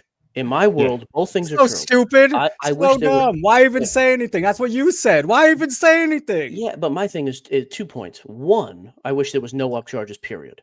Of course, everybody wishes that. Two, I'm still willing as a collector to send my big card to PSA because it adds the value. But I still wish I wasn't getting upcharged. It's totally phony when guys are like, well, this is what you're paying for. I know what I'm paying for. I know the resale value of PSA. I still don't want to pay the extra $4,000. So, but the only thing I thought was like this whole false narrative. All these people are sending these cards now. They're just not going to get them back. Number one, they give you the option before they slab the card. They notify you. And if you can't pay, they'll just send you the card back raw. And two, this whole pool of people, like everybody talks about like these thousands of people sending in huge cards. That was $100,000 card, and the upcharge was $4,000. Most people don't have cards worth anywhere near that amount of money. The perception of it all. It's not. I understand. But I'm talking reality, not perception. For 1 second, reality. I mean, perception is reality. It is not perception. It's just a point of view. My point was this: are there some people affected? Sure, but the majority of people, A, don't have cards worth that much money, and B, the few people who do, the vast majority of those people also have a couple thousand extra. Upcharges still stink. But it's making. So what about to someone that gets a card graded that's $1,500 and they get upcharged to $150, $150 more dollars? It starts higher than that. All right, so that's just not clicking the right value of your card. Yeah, and again, this going in. I wish it wasn't happening, but that is the world we live in. Like it is the reality, and people think it's like this easy way out. No, don't grade with them if you hate it that much. If enough people didn't, it would change. Enough people clearly overlook it and don't care. But yeah, I still wish upcharges weren't real.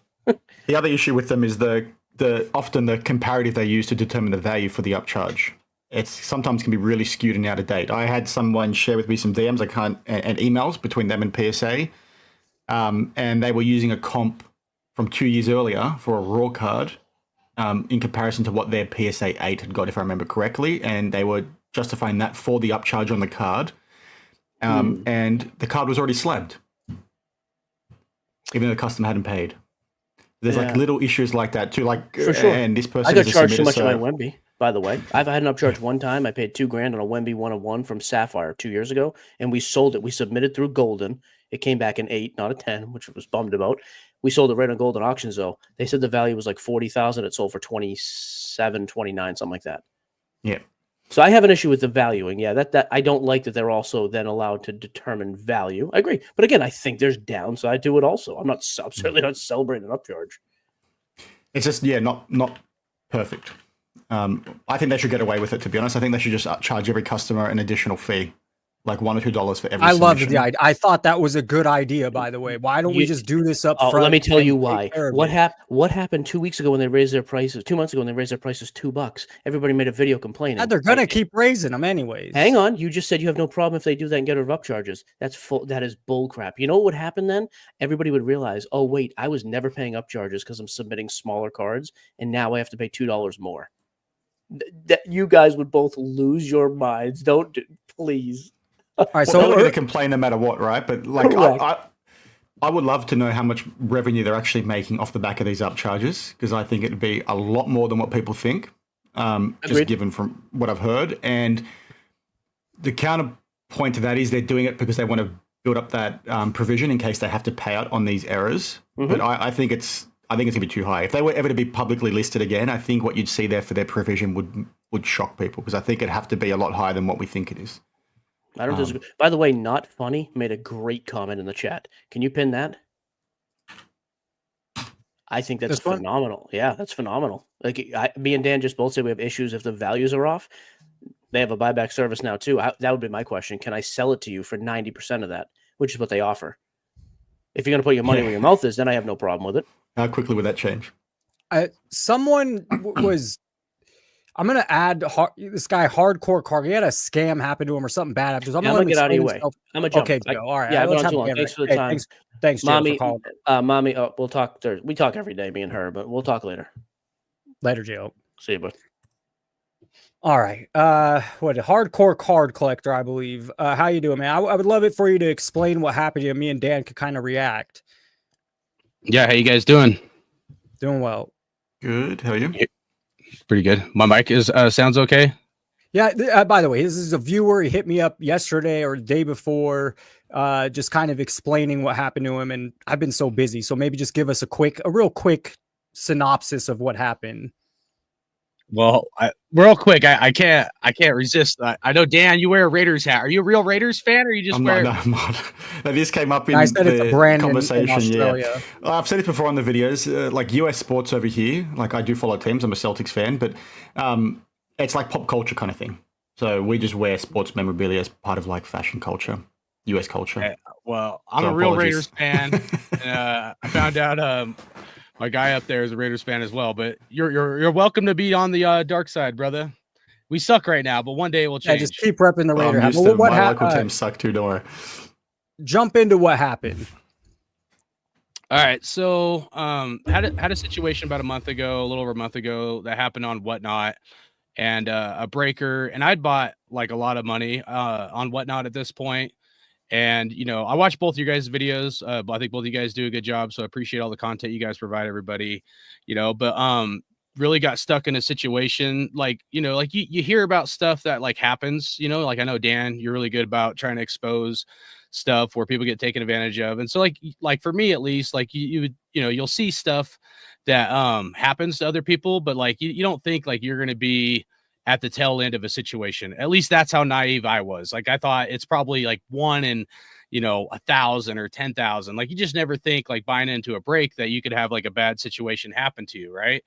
So I bought a new, lots of breaks on Whatnot, and one breaker by the name of Prestige Pulls. I bought another break, and they shipped me like the cards from a basketball break, and they had shipped me. I'd got the Spurs as one of the teams, and they'd shipped me 2 of the Spurs cards, but not one of the Spurs that I hit. And so one of the Spurs cards I'd hit was a Wemby numbered out of 75. And so like I opened up the package, and all the cards are there for all the teams, and including 2 Spurs cards, but the Wemby numbered out of 75 was not. So, instantly, my mind is kind of, going the negative direction, and I'm thinking, like, what did they do with my card? So I reached out to them, I contacted them, and everything at first started real cordial and professional, and like, oh, we're sorry, we'll do whatever it takes, this like never happens, blah, blah, blah. And then it's like, one of the manager guys that's handling the situation from Prestige Pulls named Charles, he gives me his personal phone number. And on the surface, like someone give me their personal phone number to like be able to contact them sounds like a good customer service kind of thing, right? But then as like kind of some time had gone on, to where, because like what a lot of people, and I didn't realize this either until I did some research on it, is there's like essentially about like a 14-day cutoff where you have to report a situation in a break through Whatnot, and their policy that if you don't report it, you not do it in the first 14 days. Well, as I got closer to the 14 days and I did my own research, I realized that you could be in a situation where, like if you don't report it to Whatnot, then you could be in a situation where you're screwed. Exactly. So you did report it. Well, it got to the point where, it's through a phone conversation, some of this stuff. And I'm like, I don't have enough paper trail. I don't have enough of the facts like within our messaging system, because they wanted to deal with this outside of the Whatnot message thing. But what he told me is that Whatnot's messaging platform is really horrible, and they get so many messages, and it was like kind of an excuse. And so again, on the surface, it didn't seem like much. But then as I thought about it, I'm like, well, they're not even contacting me through the Whatnot app at all on these messages. It's all maybe on purpose, it sounds like. Exactly. But I didn't think about it at first. I was just like, I kind of took their word for it. I literally talked to the And if guy on it the phone. happened to you, imagine it's probably happening to others. Yeah, for sure. And that's where things So kind of. what did end up happening? They led you on for the 14 days, so you never put in a claim. Well, it got to so it got close to the 14-day mark, and then like I'd messaged them for 3 days, and they didn't contact me at all. The last I'd heard from them, they were like, "Oh, I looked at 3 hours of video footage, and like we haven't found your card, but we're gonna find it." And then so I'd message them, so this is around the 10-day mark, right? I'd message them, and then like it was like a day or 2 days before the 14-day mark, and I'm like, well, I'm like, something needs done about this, So I had messaged them and I told them I was going to contact Whatnot. Like I was very upset at this point. We're like, I've been more than patient. I want to interrupt you real quick because Dan's patient enough to call in and just listen. And Dan, feel free at any point to say, you got to go with the kids. I'm literally about the message. I'll be listening, but I can put my son down. Yes, sir. Okay. All right. Hey, Dan, thank you so much for calling in. And be back if you're still on. Yeah. Hey, yeah. Call back. Or just go run and do your thing, and we'll still be here. We'll still be here. Right. I'll be back. Yes, sir. All right. Yeah, go ahead. So I'd messaged them through the Whatnot app at this point. I told them like, I'm contacting Whatnot, and then at that point they messaged me like literally immediately. Again, I went like 3 days without like any contact or anything. When I had messaged them and I had threatened to get a hold of Whatnot, that's when they had like contacted me immediately. And then now the owner gets involved, one of the owners named Mike. And so Mike gets involved, and he tried to do the customer service thing, and for me, it wasn't that. Like it got to a point where like I felt like the situation was more about like integrity and like the morale of the situation more than the value of the card. How long ago did this happen? This is like, well, the start of this was beginning of September, so this is like about a month ago, like mid-September. Okay, and so what was the conclusion or resolution, or where are we now? Well, they offered me. They had offered me like either a free box of cards. They said they would replace the Wemby, but he was like, give me the runaround, or he's like a third option. And the third option for me was like, well, I'll take like an optic football box. And so anyways, it escalated, and I got really upset because like, he's trying to like his value of the card and my value of the card were not the same. And so, it got to the point where once I contacted Whatnot, it was in Whatnot's hands. Like, I mean, you do think they were trying to string you along for the 14 days. I mean, it really there's more like to it than happening. I know you want to get through this quick, but there's a lot of details, and I'm trying my best because I know not everybody wants to like hear this stuff or whatever. But the thing was, when I ask the question, it's because I find it relevant. So I know you have more details, and that's fine. Keep going. But I mean, I ask it because I think, I mean, go ahead. No, and ask away. I don't want to take up your whole channel with this. I know you have other stuff you probably want to get to. Or that's why I'm asking the question, to keep it moving. Yeah. But there had been one of the issues I had in all this, like, was a big thing, was like there was a sale on eBay for $43 for the exact same card that I had got. Was a select numbered Wemby, and this was a rookie card, so second year Wemby. What was the breaker's name again? Prestige Pulls. It's PULLZ. So there was a sale on eBay for $43, but to me, like I don't even look at that sale as a legit, like, so it was a cheap Wemby. It wasn't an expensive Wemby. No. I mean, for me, what did you value the card at? The 43, and what did they value it at?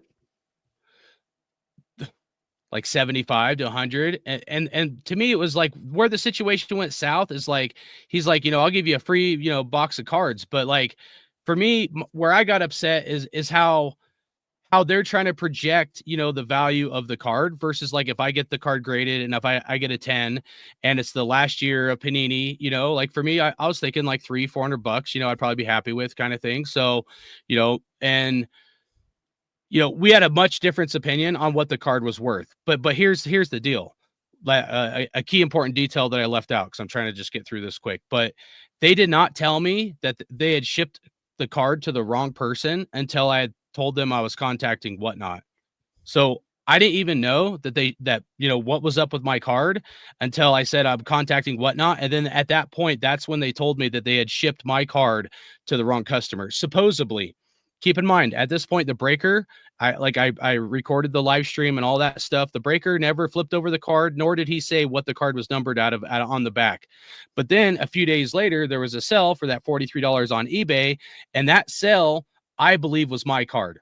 I believe if they're being honest about shipping the card to the wrong person, that somebody else sold my card on eBay, because they're probably like, like say you get a card, it's not yours, right? And it's a Wemby numbered to 75.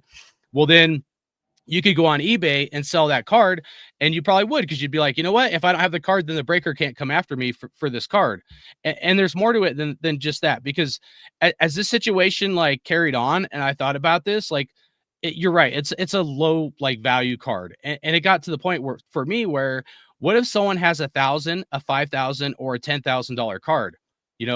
If we have a situation where somebody goes on Whatnot and they have a breaker say that they shipped the card to the wrong person or something like that, then it's going to be to the point. Prestige pulls like this. Yeah, that's yep. That's them. So they ripped you off. And it's a big breaker. I'm getting bad echo. Are you getting echo? Oh, Jesus. Hey, you're going to keep talking about the story. Tell them I got to leave and he'll come back. Okay. All right. So, and I apologize, guys. There's a lot of details in this. And like, dude, I'm an honest person. I'm an Army combat veteran, like I wore my Raiders jersey. I got my combat patch up there. Like, I don't go out of my way to bust people down. You know what I mean? And I gave them every opportunity to really have integrity and to make the situation right. So, when I'm arguing with Mike from Prestige Polls, one of the owners over there, back and forth about the value of the card, I had told him about the eBay sell, and he said that no, that was not your card. Wait, the echo on, by the way, or did I leave in the echo? I just want to make sure the echo is the echo gone? The echo's come back. Good on my end. Echo's good on my end. All right, keep going. I think we're good. And I'm almost done here. But so Mike had said he was out of town and he didn't know all the details of the situation. Like when I had messaged and threatened to get hold of Whatnot, and he messaged me back. Yeah, we do. And let's wrap it up in the next minute or so. Okay. He didn't know any of the details. And essentially, he supposedly knows that the eBay sell wasn't my card. There was a lot of dishonesty through the entire situation. So what Whatnot did was gave me a credit of $51.35 plus the cost of that break for just that team, which is like less than $9. So it was like equivalent to like $60. But here's the point. If anybody hits like a $5,000 or $10,000 card, like a massive card on Whatnot, you could be utterly screwed if you're dealing with a dishonest breaker. And there's a lot of great ones out there. I've spent thousands of dollars on Whatnot, and from other breakers on other platforms. All right, let's let Gio chime in. He called to maybe chime into this. Go ahead, Gio. Yeah, unpopular opinion because I'm a breaker. So two things. Number one, the breaker was. I'm not anti-breakers. I'm just anti-dishonest people. Yeah, I understand. So, but I guess I do have one question after this all, because this is a good one. Are you? I mean, the $51 isn't a terrible resolution. It's just all the shit that happened in between. Or are you mad at getting the $50? At the end, here's the thing. At the end, he was like, "Hey, we'll give you a free box of cards. We'll replace the Wemby card, and we'll give you credit for the cost of the break, which is $9. I don't care about that." Had he came out at the beginning and offered that, then the whole thing would have been different. We're literally sniveling and arguing about the value of the card instead of getting a resolution to the problem, and that's all the dude wanted to do. So let's go with Gio and let's have Gio and Ziggy react. Go ahead, Gio. Yeah, I mean, here's my only pushback. I don't know the situation, but let's say this happens with me. I lose a $43 card where there is a comp, and the guy's like, "Yeah, but I think it's worth $300." I'll tell you right now, I'm just gonna make you beg for the $43. Like if you came across to me and were like, "Well, I could grade it a good 10, and it's worth $300," that's nuts. Like that is also, just to be clear, if the breaker did this knowingly, they're stupid. And over a $45 card, just make it right. But if you had said that at the beginning, you're not wrong. But keep in mind, they shipped me 2 Spurs cards, but somehow left out the numbered Wemby. No, I'm not missing. There was an eBay sell. The owner is out of town, and yet he knows for sure that the eBay sell was not my card. How do we know it wasn't a shill bid? Let's say it was your card. Let's say it was your card. Okay. They stole the card knowingly, and they happen to get caught. Again, if a $43 card goes missing and the customer's resolution is I want $300 because it might PSA 10, I'm gonna tell you to deal with Whatnot customer service. I wouldn't deal with you easy. You sound totally But unreasonable. they didn't really try to tell him to deal with Correct. Whatnot. They And tried to bring. They tried to do it. It sounded like they were trying to string. But when you said When you did you pulled a bring up the Wemby, I when assumed did it you was bring a up the $2, value, $3, though? $4,000 Wemby. For it to be Yeah. 43, it's kind of odd that it doesn't make sense they'd play you this way for $43. Agreed. 50 That's why bucks. that doesn't add up. That's why I'm curious if on the first time that you spoke Okay, to them, was it like, hey, I think was this very- thing's worth $300? I was very hot when all this happened because I got a lot of excuses and a lot of runaround. There was things I was, Fair. and I made a video about it where I was way too fired up, but yeah, dude, I was pissed off. But there's things that I was wrong, but there's also things that the breaker did that was No wrong question. to not handle the situation. So you know what? Like, there's two wrongs, but at the end of it, like, I'm the customer, and like, yeah, like, you know, not everybody, but here's the other part you got to look at, because like, I'm the customer, right? I've spent over $6,500. I added up, dude, all my receipts, $6,500 on Whatnot. So like, you know, we spend a lot of money and we get nothing, bro. Think about from my perspective, dude, how much thousands of dollars where I get smoked on breaks. It is like a gamble. No. You know the And- game you're playing. Oh, I You love it pick because the now we game. get a real customer in here. Absolutely. Now we got a real Absolutely. customer. Absolutely. Yeah. But and if you buy into breaks, you Ooh-wee. know as well. But most of Correct. the time you're gonna miss, then you hit. That's why we do it. And if you hit, you can hit But something you don't. nice. But you don't get to bring it back up now, is my point. By the way, the breaker handled this terribly. You don't get to buy into breaks. You just went on this rant about, hey, I'm a vet and I'm a responsible person. Fantastic. You sound like a responsible guy. You don't get to have it both ways. Either you know what you're doing with your money, and if you go and you blow it, that's on you. You don't get to bring that up now, is my point.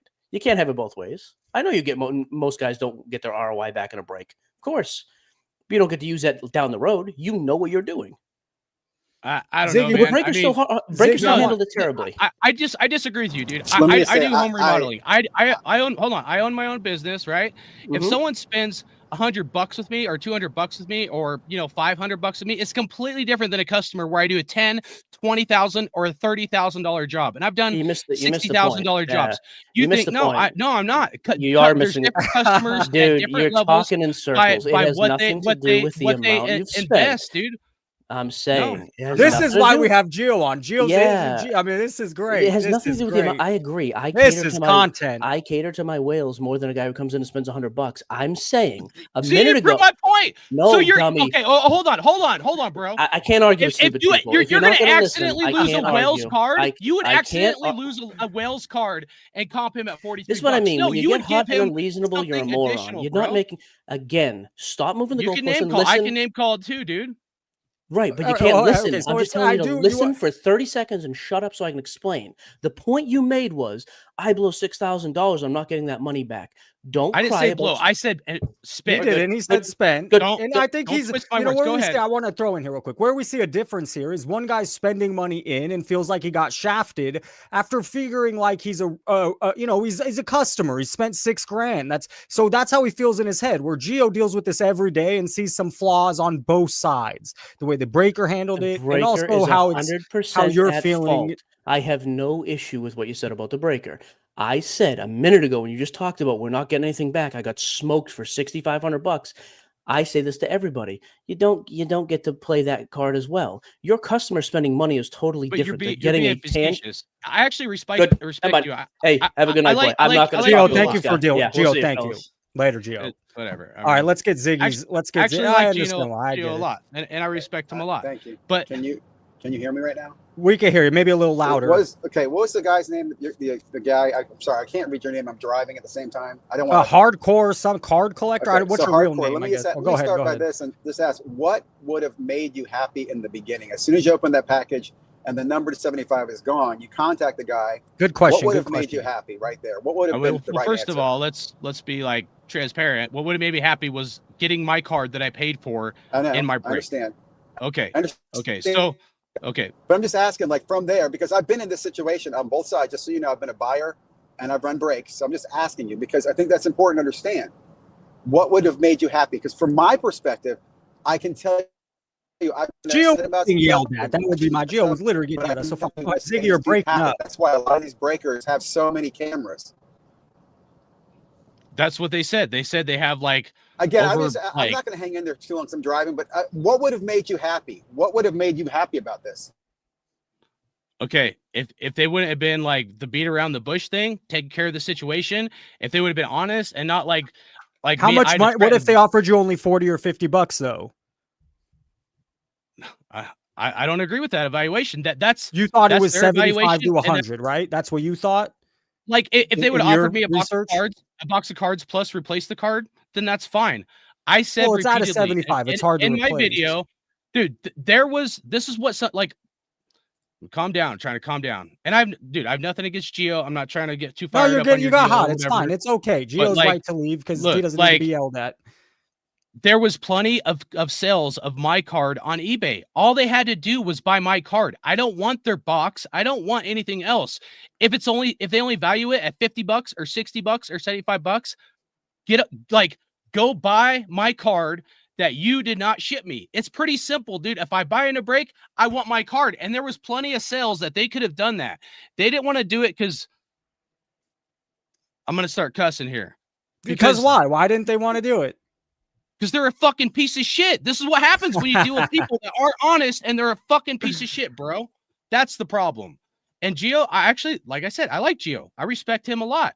And I get it from his business. Your anger is at prestige polls. Yes, it's not at Gio. Like I said, there's lots of good breakers out there. I'm not trying to pull one over, dude. Like if they would have came out and they were just like, hey, we messed up. We're going to make sure we buy your card on eBay. And you're going a little deep because buy it on eBay. I think if you got mad at being offered 50, okay, sometimes you just got to eat it. But, if they offered you 75, getting said a box and a replacement, you're not going to get that type of cut. That's just not going to happen in this space. No way. Things like this happen all the time, for real. And definitely, there is mistakes that get made. It doesn't sound like this is a mistake. Okay. How you handle it does matter. If that's true, how in the world does someone buy into a break? And maybe Gio should answer this. How is it they ship me two Spurs cards, but they just miraculously leave out? I know. Let's not attach Gio to prestige polls, though. This is a prestige polls problem. Right. I'm not. Okay. All right. I apologize. But the point is dude, I managed shipping and receiving for 4 years, and it wasn't like cards, dude. There was multi-million-dollar contracts, dude. You're pretty certain that something nefarious happened, and you're probably not wrong. But what I'll say is, it's not an expensive card, and maybe they thought maybe it's not. I could see them doing this with more expensive cards, but why with the $60 card? Because it gets down to a point of integrity for me, and this is what a lot of people miss. That's right. If it's something where this isn't even about me at this point. It wasn't, dude. I can show you. I have the 5135 credit because I told them I'm not spending another $1 on stink and whatnot. All right, I'm gonna give you. Let's do this. I have more show to go, so let's wrap it up. Let's give you a last minute to maybe say what you want to say. Give your channel. I think he has a card channel. Anyways, go ahead, bro. Thank you for calling in and bringing this story. By the way, it was very valid to talk about. There's actually different stuff I wanted to talk about than just this, but then call in next time. I mean, you're taking the whole show here, so call in next time. I know. I apologize. So, anyways, if it's I'll just end it with this: if someone hits $1,000, a $5,000, or a $10,000 card, you are liable for whatnot to try to decide what the value of that card is if the breaker, miraculously loses the card or doesn't ship you the card or actually ships that card to someone else. There's a huge problem in whatnot, and their SOPs. This comes down to SOPs, and if they don't fix the SOPs, people with a lot more in stake than what I had could be in real trouble. And that's really what it came down to, is when I realized how the entire. Thank you for calling in. Thank you for bringing it. Call back again. Let's go over some more stuff. My channel's Hardcore Card Collecting. If anybody ever wants to check out the video, you're welcome. Later, bro. All right, go check out his video. I don't know. I'm gonna get rid of this. I think if I share, I might need. I have more things I want to go over. If I share, I hope I don't have to leave the goddamn live. Let's see, share, and I'm not supposed to say that. Share. I don't know. You echo location, voice messages coming up next. That's right. Do we have an echo? Gia's covering for his shady dealings by lashing out. I mean, Gio's calling in on his off time. So to get what's his name? What the hell's his name? The hardcore guy. He was upset, and he had someone to yell at, and he got to yell at Gio. And Gio doesn't have to sit there and he listened for a while, and he tried to talk back. And yes, Gio can deflect. He's a master deflector. Speaking of which, Gio the deflector. No. Oh, terrible. Oh, Echo, entertain him. Say what you got to say. I'll be back. Unbelievable. No. The reason I speak with Jason and come on this channel is because he lets you speak. I'm not going to argue with dudes who are screaming. I'll wait till you. So, Jason, I'll make this very quick and I'll get out of your way. Number one, the breaker is trash. Period. There's no chance that happened by mistake. Zero. Of course they scammed on purpose. Number two, Whatnot is also garbage, though. Like, this is not a secret. The SOP has been talked about. Dan's done 10 videos on it. So have you probably. No secret. My only point that we got caught up with there is if I lose, and let's say it is not nefarious, you lose a $45 card by mistake because it happens. Dude, I shipped something to the wrong guy, whatever, it happens. And I go, and the guy says, hey, my card's missing. Okay, what card was it? It's the Wemby. That guy just said there's 10 sales on eBay that average $45. What I would do is say, hey, what about 65 bucks? I'll give you 65 back, more than covers the card. But I got news for you. If the guy was like him and said, hey, I think it's worth 300, which is the number he stated. Yeah, he was looking for way too high of a... So that's what I mean. That is not defending the breaker. I'm saying the breaker's a piece of trash, but if you're going to come at them unreasonably, I don't have much sympathy for you either. You should still get your card. That's it. That was my only point. However, the just getting yelled at by somebody I don't know and just doesn't let you finish a thought, I have no time for. I was on the guy's side. He just wouldn't shut up long enough to let me tell him I was on his side. So that's it. I'm not going to bug you again. Hey, Joe, have a good night. Let's talk soon. You're the man. See you, bud. Bye, bro. All right, I'm going to put Frank on, and then I want to get to the voicemails. We have like 6 or 7 voicemails. A couple people called in about tonight. One of them, a couple shit talkers. So let's get to Frank. Frank, let's make it quick, and then let's get to the voicemails. I'm out. Later, I wanted to ask you a question. Let's get the voicemails. Later. All right. What do we got? The story, we had about 83 people here, and Max, we're dealing with the World Series tonight up against that. And also, that story, some of you were loving it, and definitely there was a few people leaving throughout that story. So it ran a little long. I asked him to be concise prior. He got, the difference here is you have the customer, and people don't understand $6,000 is a shitload of money to some people. Now, what the fuck are you doing spending $6,000 on brakes? I mean, that's really, if you want me to, that's where the real issue is. What do you do? Stop it. Don't buy into another brake ever.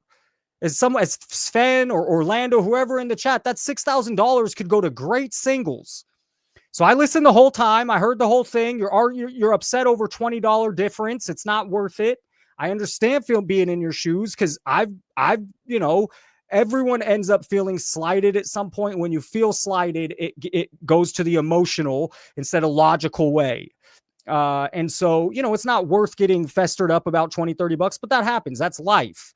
And you're valid too. I'm not judging. But what I would say is, bro, stop. Don't ever, if you want to take it into a positive light, this is the universe telling you, waking you the fuck up and saying, stop buying into brakes. And I don't know if he's listening. I don't know if he's here. He asked me he was afraid to cuss, so he must not listen to the lives, I would assume. You guys, the chat is always funny. Okay, let me share the screen, or let's just do some voicemails. Let's do the voicemails. I wanted to start with the oldest one. The first person that called in on Wednesday. Let's do it. Hey now. Felipe, thank you for calling the line, and you're bringing energy. We'll see the rest of these calls. Dude, Felipe has already won me over. You got to bring the energy on these calls. This is I don't know what he's going to say. And okay, he was flattering to me, sure. So that's also, but he has tone in his voice. He doesn't sound like a robot. He doesn't sound like he's afraid to talk into the phone. He has some tone in his voice.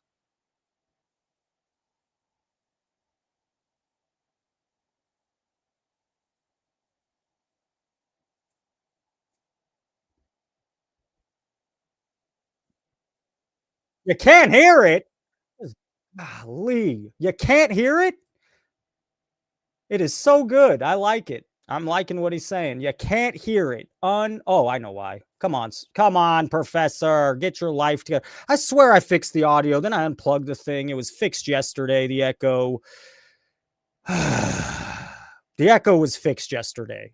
By the way, let's give Sports Card Radio some love. Ryan... Ryan's an interesting character. Even when he's throwing some kindness my way and sending this Twitter story, Geo's calling now. Jesus Christ, I can't do one thing at a time here. This show has been it's nonstop. Geo, I'm putting you on speaker. Is that okay, or take you off? No, I know. They told me. I'm figuring it out now. I'm an idiot. Thank you for calling, Geo. Thank you. Hey, Geo, you guys here's the thing. You can give Geo shit to coming on to a line. I think you should still give it to him because it's fun as hell. But it is overall good to have Geo here. That's how I view it. I'm not mad at it. Let's get Run Good Life here. Let's get Dan the Card Man here. Let's get Dustin here. I reached out to 5 guys yesterday. SCV Sports Cards. We'll get to the message right now. And Dan the Card Man. The only two Dustin responded. He says family night. Fridays are family night. But who else? SCV said, hey, thanks for reaching out. I'm doing okay. He said he'll see what's up tonight. If he could call in, I knew he wouldn't. But that's it. He said, I appreciate you reaching out, checking if I'm okay. So thank you guys for letting me know he hasn't been doing much. And what else? Voicemail time. Here we go. If you can't hear this, I need to go to bed. 2-2. Dodgers, Blue Jays, bottom of the 5th, 1 out, nobody on. Ooh, that was a nasty curve. A ball, but that was nasty. That's got some movement to it. All right, let's do it. Professor Sports Cards, what's happening? This is your #1 fan. This is Sports Card Mafia. My name is Felipe Jesus Fernandez Jr., and I'm talking about MLP, Major League Profits. It's done by Eric Michaels, and Eric Michaels is a guy who's always on Instagram, going to card shows. Let me see your most expensive card. Never buys a damn thing, but the dude's kind of sharp. He kind of wants lower prices, but he does sell a package. And ripping people off, I feel in my heart, because people don't even have enough money to begin with. It's going to pay someone else when they could be buying a car. 30 seconds is up. Hey, God bless, and thank God for teachers. Amen. Hey, bro, great call. More of those. And bring the heat, whether negative, positive, against, for. And I know some of the calls are against tonight, but great call. I haven't listened to any of these. I kind of read a little bit of the text, so I make sure there's no Uncle Darnell situation. Yeah, dude, Eric Michael sucks. And here's the thing with him. He's not smart enough to be aware enough to know that, bro, you're selling what is this in stock? Like, even the guys that sell you sportsbook picks or stock picks, that's what he wants to do. He wants to be the guy selling you his stock picks. And we looked at his channel the other day. He wanted you to buy Tua. How would that have gone for you? He had 3 guys to buy. So, and I've even had people in my comments say they bought his course. I think one of the viewers told me that his high-end course is $10,000. 10 grand. Insane. That was a great promo. Bring more promos. Who was this? This was Felipe, Sports Card Mafia. Great call. Let's listen to the next one. Hey, this is Sports Card Dad. It's his dad. That's where we're going with this. Next. Well, that was a fail. Hold up. All right, fine. I wanted to play something after Felipe's call. It was such a good call. It just listened to the beginning so I could play it. Professor Sports Cards, what's happening? This is your #1 fan. Hey now! This is Sports Card Mafia. My name is Felipe. Say his name and he appears. I believe in Joe Hendry. I believe in Joe Hendry. From London and Vegas and Tokyo. All right, next call. Sam. Let's hear what Sam has to say. What's up, Professor? My name is Sam. I was calling because I got kind of... I'm going to pause. All real... Hey, that guy, Eric Michael, fake calls. There is no way. He's got his buddy, his partner. Someone's calling in asking those questions, just like a lot of your comps. Just like a lot of the shit going on in cards right now. And it's just not talked about enough. And the market is, I don't know, man. Be careful. You're putting big money out there. Be careful. You're buying into breaks. Stop it. And Geo still comes on, even though I say that shit. So, Geo is overall a plus for the show. Give him shit in the chat. Why not? As long as he could take it, give him shit. Different take on some of this stuff about the PSA grader guy you had on there, whatever his name was. Anyways, I had a really close friend who worked as a grader for PSA for multiple years, and they told me something different about the serial numbers. They told me that they don't keep that information. So they don't see that when you're grading a card. That's what he told me, because if you think about it, how much time would it take for them to look up every single serial number for every card?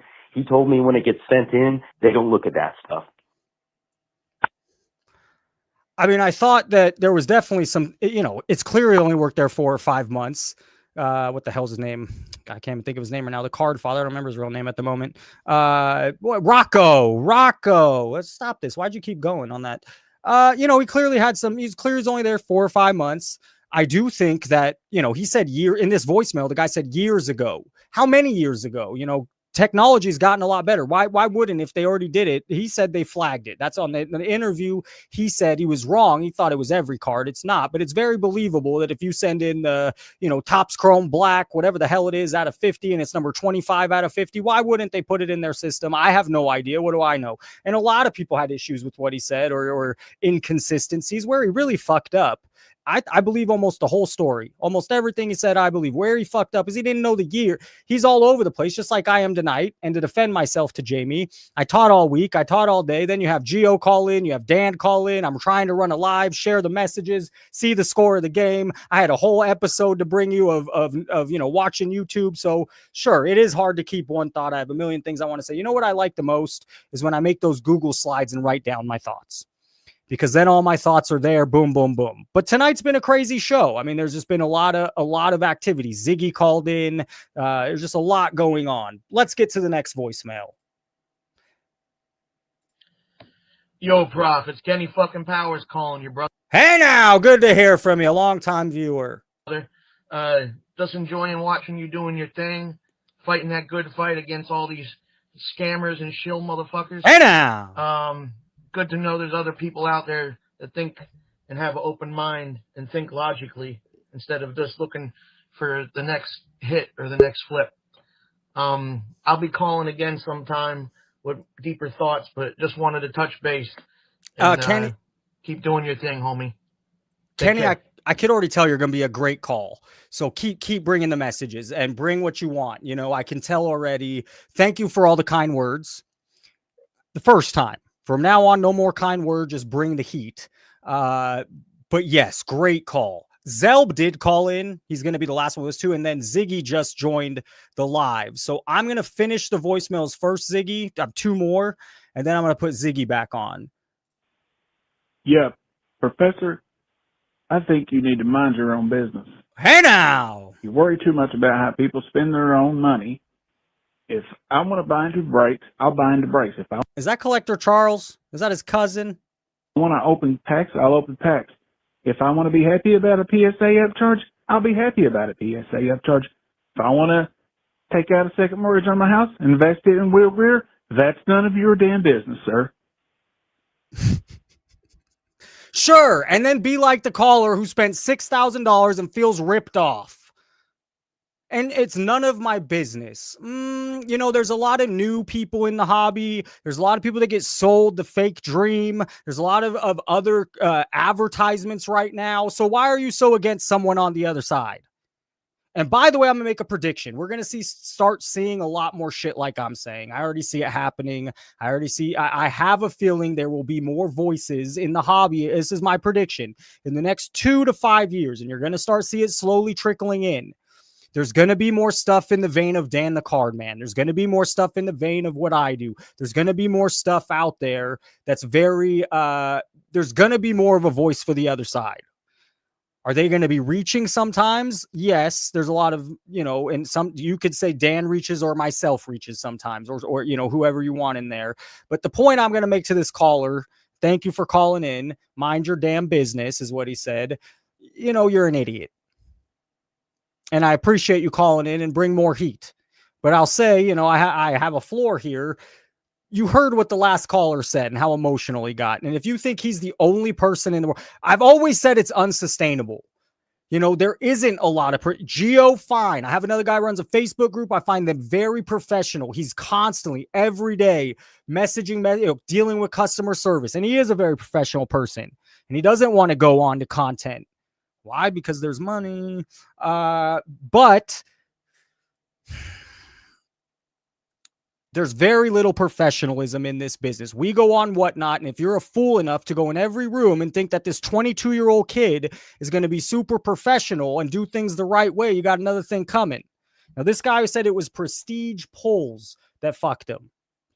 And they're doing a 1998 pack. That, never do just packs, by the way. What an idiot. If you ever do just single packs, that stuff was looked through, that stuff was weighed, that stuff was CT scanned, something was done to it. You don't ever want to buy individual packs. We've even seen it on Pokemon channels that they're resealing the stuff. I have Zelb, and then I have Ziggy if he's still here. I'd love to get to Ziggy. Let's do the last call with Zelb, and then I'll bring Ziggy. Last call. And this is Zelb, who talked some shit in the chat earlier. Let's see what he has to say. All right, this is Zelb. You think that I'm a wimp? Well, I'll have you know I've been doing this card thing for 35 years. Hey now! So I'll show you a thing or two before you call me a wimp. Hey now! You dirty, rotten-mouthed pig. You're a wimp. You're a wimp, buddy. With your Red Sox hat. Does he even know who he's calling into? He thought he was calling Geo? Is that directed at Geo or me? Because it's my show, it's my channel. You're calling my line, not Geo's. I don't know why you brought it. Are you directing that at me, or are you just dumb enough to, I don't understand. This was directed at Geo, they say. I brought too much heat. Sorry, Geo. Hey, you're allowed to get annoyed. You're allowed to get frustrated. I loved it. You did go a little hard, but the point is, and Geo was right to go. I don't mind that you got that way. It's good for the people to see you get that way. There are people that feel that way. 100%. You're not the first person. You're not even the only person yesterday or whenever it happened, that happened. That someone feels slighted. And sometimes it is a lot worse. Let's bring Ziggy on. Add to the stage. There might be an echo. Damn it, Ziggy. Let's see. Say what you got to say. I'll leave if there's an echo. Testing 1 2 1 I'll 2 be back. 3. I already know. I'll be back.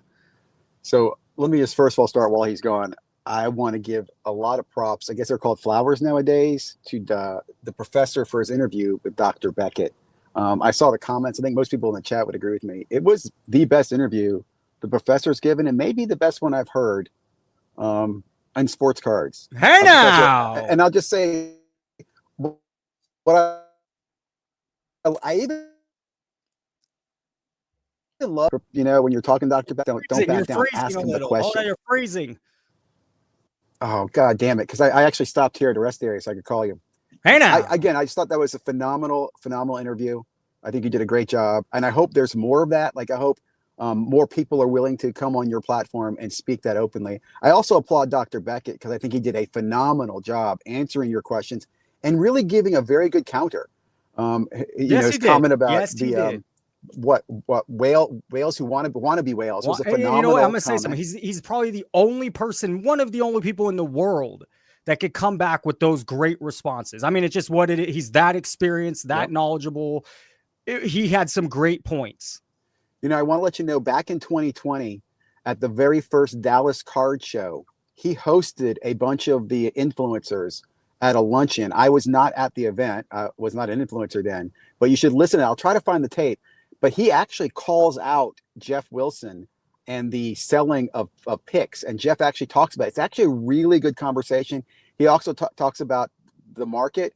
And one of the guys steps up and says, it's a buyer beware market, which I thought was terrible because I thought in 2020, there's so many new people coming in. And Dr. Beckett, again, was very vocal about poking the right people and asking the right questions. So again, I thought he did a great job. It was a phenomenal interview. I really liked it. How am I? Can you guys still hear me? I'm better. Yes, you're better. You're better. So on PSA, with the numbering, they can use fingerprinting technology. What that means is they snapshot the picture with the serial number, and that serial number becomes part of the hash. So when they snapshot it again, they don't have to put in 3 of 55. They just snapshot it. So the fingerprinting technology, I do believe PSA is now using it. It's something they have the ability to do. So it's not about writing down serial numbers. Just answering the guy's question about he doesn't think. I think, like you said, technology's caught up. I think they do track serial numbers. The P. Ryan story you talked about earlier. My question is, how soon until everybody's still, hanging out with P. Ryan again? I Like, know. it'll be Beckett made the days. joke. They just changed their name. I mean, he literally made that joke. Yeah, it's sad state. It was interesting your point on shilling. I loved how you called out. I mean, I understand the logic about, if it's going to sell for $300, I'll buy it back.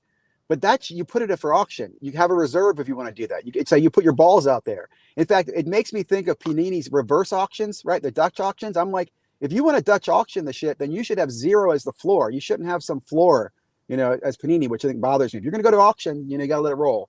I thought you did a great job calling that out. The other topic I just want to quickly hit on. Oh, you talked about breaker platform, Professor. Were you and Dan, you both said that you think it's crazy for Fanatics to let them break Topps products on Whatnot? Is that what you thought? No, Dan thinks in the future, at least from my conversation with how I remember, he thinks in the future, eventually, Fanatics can really lock down who they want to give product to and control everything. And not let product go to Whatnot breakers and things like this, only if you're on their platform. Yeah, so I will say I see good and bad in that. Personally, I think the best platform out there for breaking is Facebook groups, because you get into communities and they have their own policing manners, and that's for you to decide on your own. Yeah. Okay? Yeah, I But think there's no you find a good fees. Facebook group that you really, really trust. I kind of agree with that. That's been well vetted. And I'll give you another example. RGL, right, runs everything basically in a Facebook/YouTube channel, right? He doesn't have a platform to pay fees to. If he had to do that, he'd change his own image structure. I would not want to ever see a platform control the distribution of the product. In fact, I think it's a problem because you do have Fanatics running the platform and they get people getting paid for selling the platform, and then you have the guy selling the product. I think that's already a conflict of interest, and we've seen way too many of these. And I want 2 thoughts I want to kind of run through your mind. We talked about PSA and their power and where they are in the market. I can tell you they got there because of the marketing in 2020. And what I mean by that, it was ignorance, right? Kendrick Perkins was on ESPN with a PSA 10 card in his hand. And I remember saying this. You can go, look at this. It ain't nothing unless it's a PSA 10. And at that moment, the ignorant populace really believes that 10 is greater than 9.5. And yes, mathematically it is, but to the collector, a 9.5 and a Beckett with 4 subgrades carried more value than a PSA 10 did most of the time in all high-end cards. That is why you graded a Beckett. It was like, hey, if you put it in a PSA, it's like you're hiding something from me. You did not grade a good autograph card with PSA. That being said, how do we get back to that? How would we take PSA away? Would it be okay if a group of people got together and started shill bidding the hell out of Beckett slab cards just to get the valuations up? I'm going to throw a really weird analogy. Really weird. But right now, the comedy scene is going through they were on top of the world. Those podcasts were on top of the world for the last 3-4 years. Anybody making a comedy podcast was crushing it. And now they're getting so much pushback and so much negative, people not watching. They finally figured out the stupid game. And so eventually what I think could happen, especially if PSA is going to start, presenting themselves different than just a grading company, is eventually people do, and money talks. So that is fair. Money does, but eventually just because you're on top today doesn't mean you'll always be on top. That would be it could just happen naturally. And you're saying, okay, just start grading with another company all the time. No, I'm saying, I think you need something more than that, because I can't see anything that's going to, like what Dan talked about earlier tonight about the fact that subbers are not protected under that insurance. Absolutely. I've known that's that. so odd. That is so odd. I am shocked that Gio did not know that. But think about that. If Gio does not know that, he's got a great platform that nobody knows it. That. Well, yes, they do. Again, it's in I read it. I remember seeing it because to me, though, well, a lot of people don't read that shit. Who reads that shit? A lot of people don't read that. Again, if you're a subber, you should. And the reason I say this is that I resell, so I'm not worried about it. I also don't have $100,000 cards. If I did, I'd probably have a friend, you know what I'm saying? So the fact that that's not known, though, I think is important. Like that knowledge isn't out there. I don't think there's anything PSA could do right now that would make them fumble. I think there has to be a market change.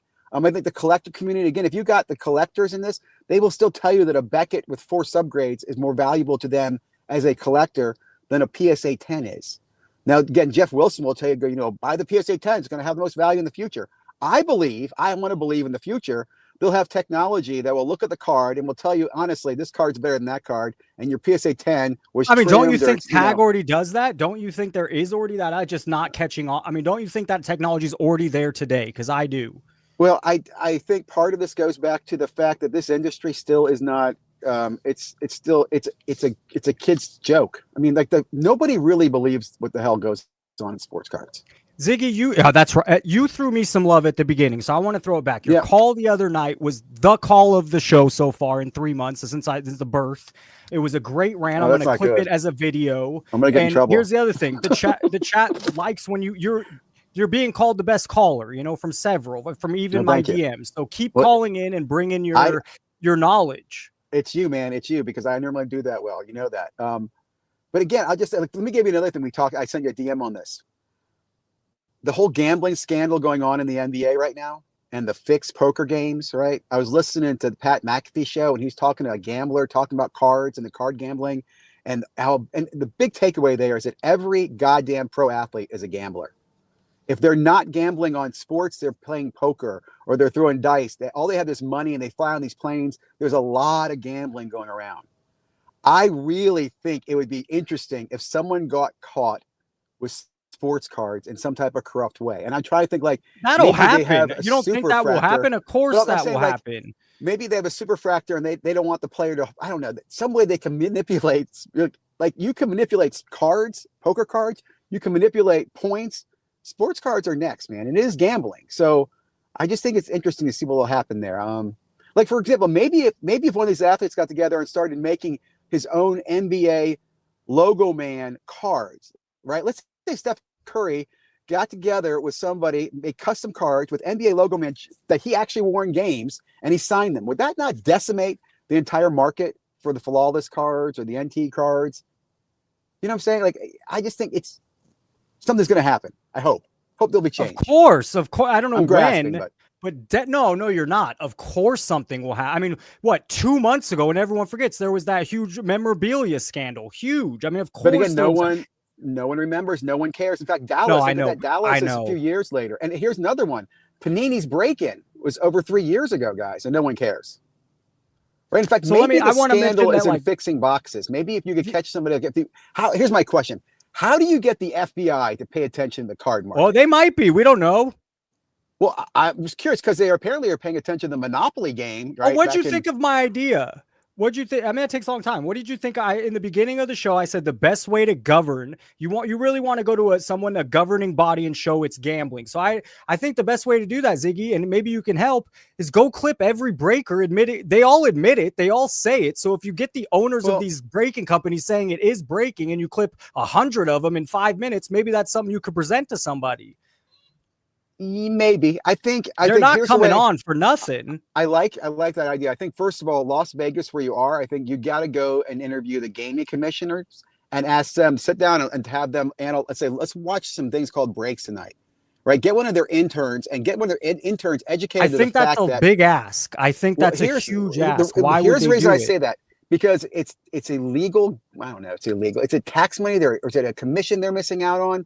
But I think if you got somebody to look at the fact that you have gambling going on and no one pays attention to it. I mean, it is. We can't say it is. I don't know. Can we call it is? Some people do. I mean, the people have said, even though breaking is the one. Breaking has cameras on. The gambling, though, in my opinion, is the manufacturers, right? Like, I think that's sure, but also the way the game is being played through the breakers with wheels and this and that.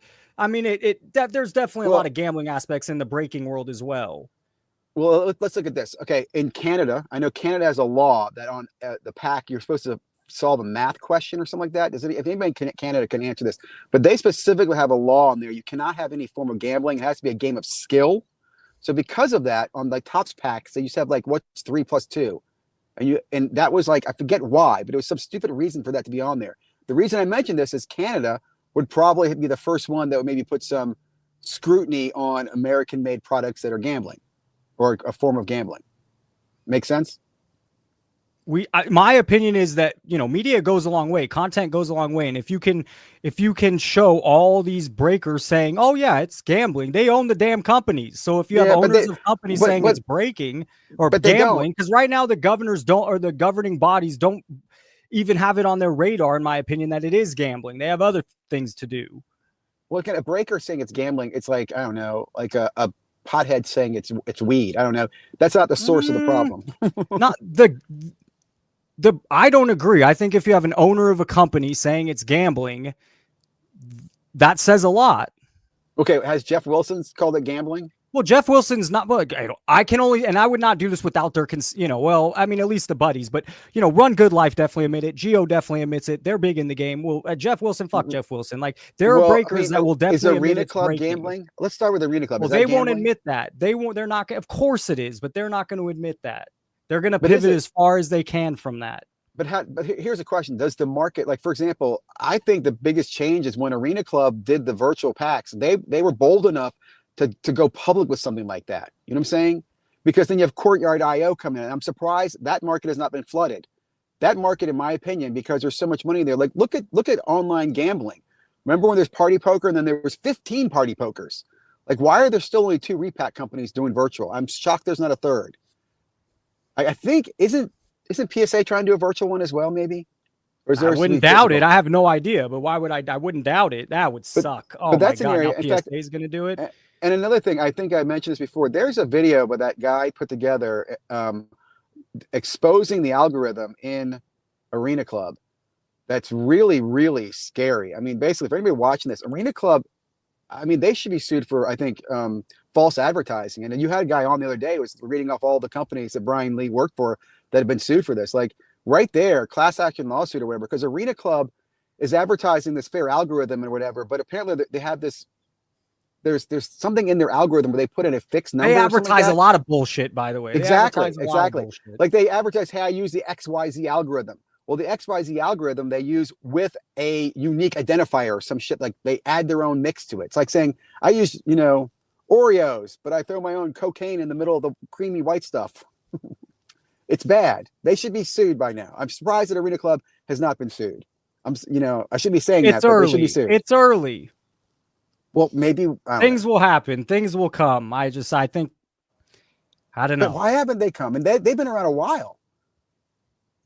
And again, maybe it's the I'm very curious how big they actually are, because it's so easy to look big in marketing and advertising, but are they really as big as everyone's saying? Of dollars of business, man. I'll just say, if Courtyard IO is doing the millions that they portray they're doing, and again, I didn't see the details that Neo was talking about. Arena Club's got to be way ahead of them. If you see Arena Club's marketing, I mean, they're giving money out hand over fist. Yes, but that's also a PR strategy where you flood the market, so you are number one. And right now, that's what they're doing with their marketing campaigns, is flooding the market. I'd say they've been doing it a long time, though, and they're successful at it. I probably saw the ads maybe 6 months to a year ago flood my social media. I know they've been around maybe 3 years or a little more than that, but I didn't really see them start pushing it hard until the last 6 months or so. Well, I'm thinking back to the time. I remember, Cage Lawyer was one of the first Arena Club guys. He still supports Arena Club, but he's been with them for over a year. And again, they've been around as a company for probably 2 or 3 years. Anyway, I guess we're just beating that dead horse. It is a little expensive, $175. But my point is, if a shit box is going to cost $99, we're in 2025. Everything's gone up. So that $175 seems about right for inflation, for the shit product. Should it be a little less? Sure. Yes. I mean, but $175 is not $600. It's not $400.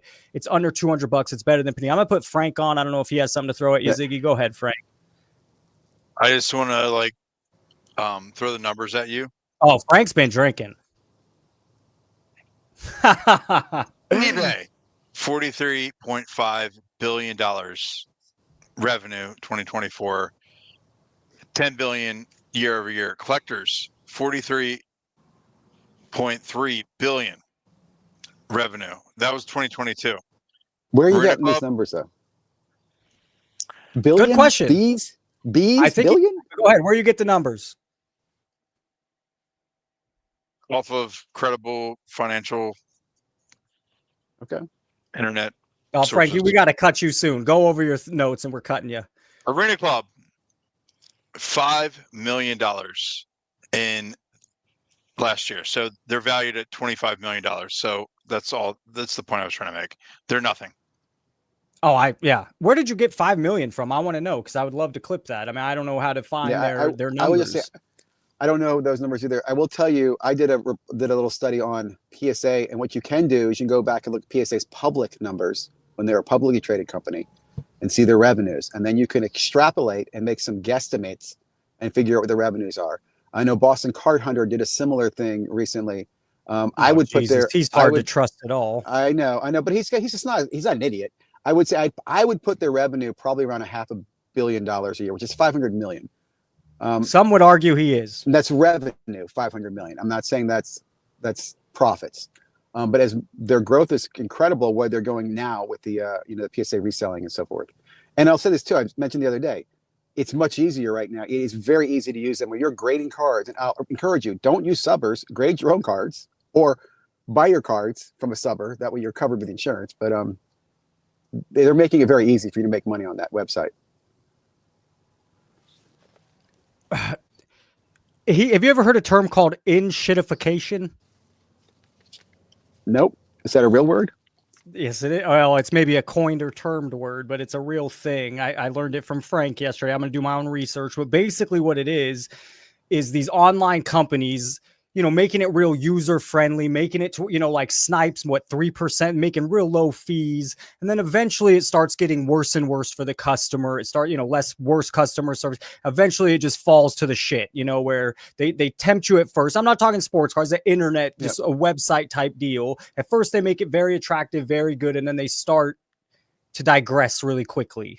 Yep. There was a lot of that back in the boom time. And, as a consumer, you can do well on that. In fact, I'll think about the NFT boom in 2020.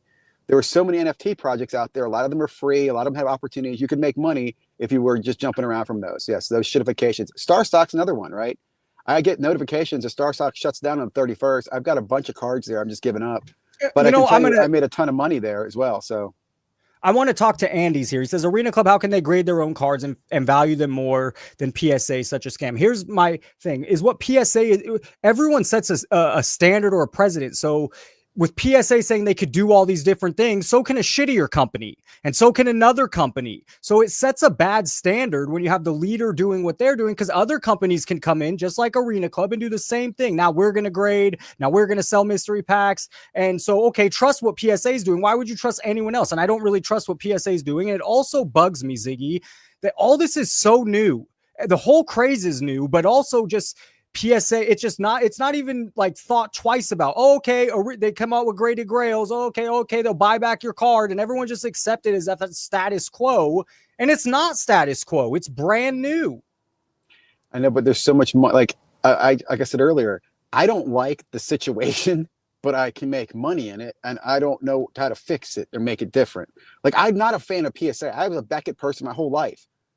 I can't say too much. And I like SGC. To be honest, I like SGC slabs the best, and now they're a PSA company. I always like Beckett over SGC. I've never been an SGC fan. Never ever. Even before SGC was around, before the boom, I was not an SGC fan. And then they got very popular because that young man Peter came out and said, "Give me your cards," and we sent all the cards to him, and everybody thought they were great. And then they did a very good job of marketing. Like, again, I just look back and cry when I think about Beckett. And why are they sleeping? Wake up, Beckett. Like, wake the hell up. And I can tell you, man, they're not moving. They're not moving. I would be shocked. Ziggy, we've been going 2 hours, 15 minutes. I have an interview I'm talking with Run Good Life after this at 8 o'clock my time, or 11 o'clock East Coast. So maybe we'll go another 10 minutes and I'm going to call it there. Ziggy, you have anything else you want to throw out? Well, kind of, yeah. We're losing you. I'll let you go, man. I really enjoy you letting me call in. Keep calling on my car for my drive because I had to jump in. I will say this real quickly. I feel for both Gio and that other person, both of them. I'm glad Gio joined, because if Gio didn't join, it would have been a hate fest. Breakers all suck. Whatnot's terrible. Gio did bring some balance to that, right? He gave a different perspective, and I really love that. So great show tonight, guys. Ziggy, have a good night. Keep calling in. Ziggy, one of the best callers, no doubt. And I've watched. The problem is his stuff is not YouTube friendly. It's not Ziggy No is the name of his channel, I believe. I don't think he's doing much content right now, but he's coming on here and saying speaking some truths, using some knowledge, using a brain. And also, Matt, Ziggy, thanks for the connection with Dr. Beckett. And, I'm going to go on Dr. Beckett's podcast next. He'll probably come back on the channel. So that's cool. I mean, that's again, something I never thought in my wildest dreams I'd be talking with Dr. Beck, going back and forth. And I watched I edited, I watched, I saw, I was a little starstruck. I had a little too much smiling, for my channel, but it's fucking Dr. Beckett. What else do I want to bring up? I did want to, Brad, before we go, we listen to the voicemails, keep calling. That is a good segment. If that's a 15-minute segment every day, a 20-minute segment, that's a good segment. That's a winner. That's a W. Absolutely. And bring both sides. If you want to call in and bring the negative, talk some shit. The two we heard tonight weren't no substance. Zero. The two negatives against me. One was against Gio, I guess, but really no substance. Let's see what else. I want to share my screen real quick, and then we'll end here in about 5-10 minutes. Share screen, entire screen. We'll share. So let's give Dan the Card Man some credit. He made a video on this right when it happened. Let's give Sports Card Radio and Ryan some credit. He comes at me so funny, but he did send me this story, and without that, I wouldn't know. I think this is also Sports Card News is there. Because if you click Substack, it goes to Sports Card Radio Substack. So I'm pretty sure this is your boy here, and that's also why I sent to get some love. And shame they're not still making videos on this stuff. I wanted to watch, I did want to watch this PSA is King. We'll save it for next time on with Neo. What else did I have up? EDI rant. Oh, this guy. We'll play this real quick. Let's end here. Let's at least play some of the content that I follow. Neo is definitely one of them. Chris Sewell's a great channel. Sports Card Professor, even though I don't necessarily agree with everything that he's been going on for months. There is a different channel. I call me vain, whatever. When I started, Sports Card Professor had more subscribers than me. I'm like, all right, I want more. My goal is to outpace him, is to catch up. I think he had 2,000 when I started. 1,500, something like that. And it took me a long time to catch up. But Sports Card Professor is someone else, and they all fucking do it. Look at that face. That's a face. Another Boston hat. I think it's 2-2 still. Dodger game. Did Blue Jays end up scoring there? I think it's 2-2 still. But anyways, he's used my right name, and he says he listens to me, but he doesn't agree. I don't care if you agree. It makes it fine. But he mentions me and just doesn't even use the right name, and I can't stand that. Can't stand it. Sports Card Professor, even though I don't necessarily agree with everything that he says. Cage, I really like his YouTube channel. Shut your damn mouth. People that I follow. And so it's too easy with this one. I'm not going to do it because it's just too easy. I said what I had to say. He didn't get my name right. He wants to throw out my name. That's not me. I mean, let's see what he's doing. Sports Card Professor. What's he up to? I haven't checked in a year or two. Oh, oh my goodness. All right. Oh, he never grew. Does he still make content? 1 day ago, 8 days ago. So this is the guy you watch, or do you watch me? Because I'm pretty sure you watch me. Or at least referring to me. 3-2 Blue Jays. So anyways, I say the right name. What else? Oh, this will be good. This is good. I'll give you a minute tease. We'll do this Tuesday or Wednesday. This is good because it's all about you guys say that everything on the TikTok shop is fake. This is damn legit as it gets. I ordered the jersey from the basically Fanatics jerseys suck. They absolutely suck. The baseball players are wearing these. They are terrible. And we're 2 hours something in. I got to go talk with, I'm going to talk with Run Good Life.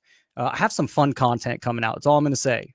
I have some content that's fun. Bases loaded, no outs. Bottom of the sixth, the Blue Jays about to bust this thing open. So we'll end here. So this is a Fanatics video. We got another Fanatics one. is the fast fashion of sports merchandise. Low effort, high volume, and hey now, so what do you think they're doing with sports cards? Sounds like the same damn thing.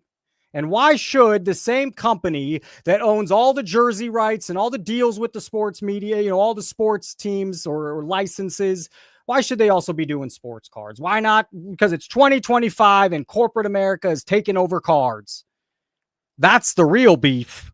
more mistakes than Kobe Bryant in a Colorado hotel room in 2003. Now, you may know that Fanatics has rapidly monopolized the sports merchandise scene over the last few years, or that's what it seems due to the truly vast amount of sports involved with Fanatics. But do you truly know how many partnerships they really have? NFL, NBA, MLB, NHL, NCAA, Topps, Formula One, soccer clubs, WWE, UFC, and the Olympics.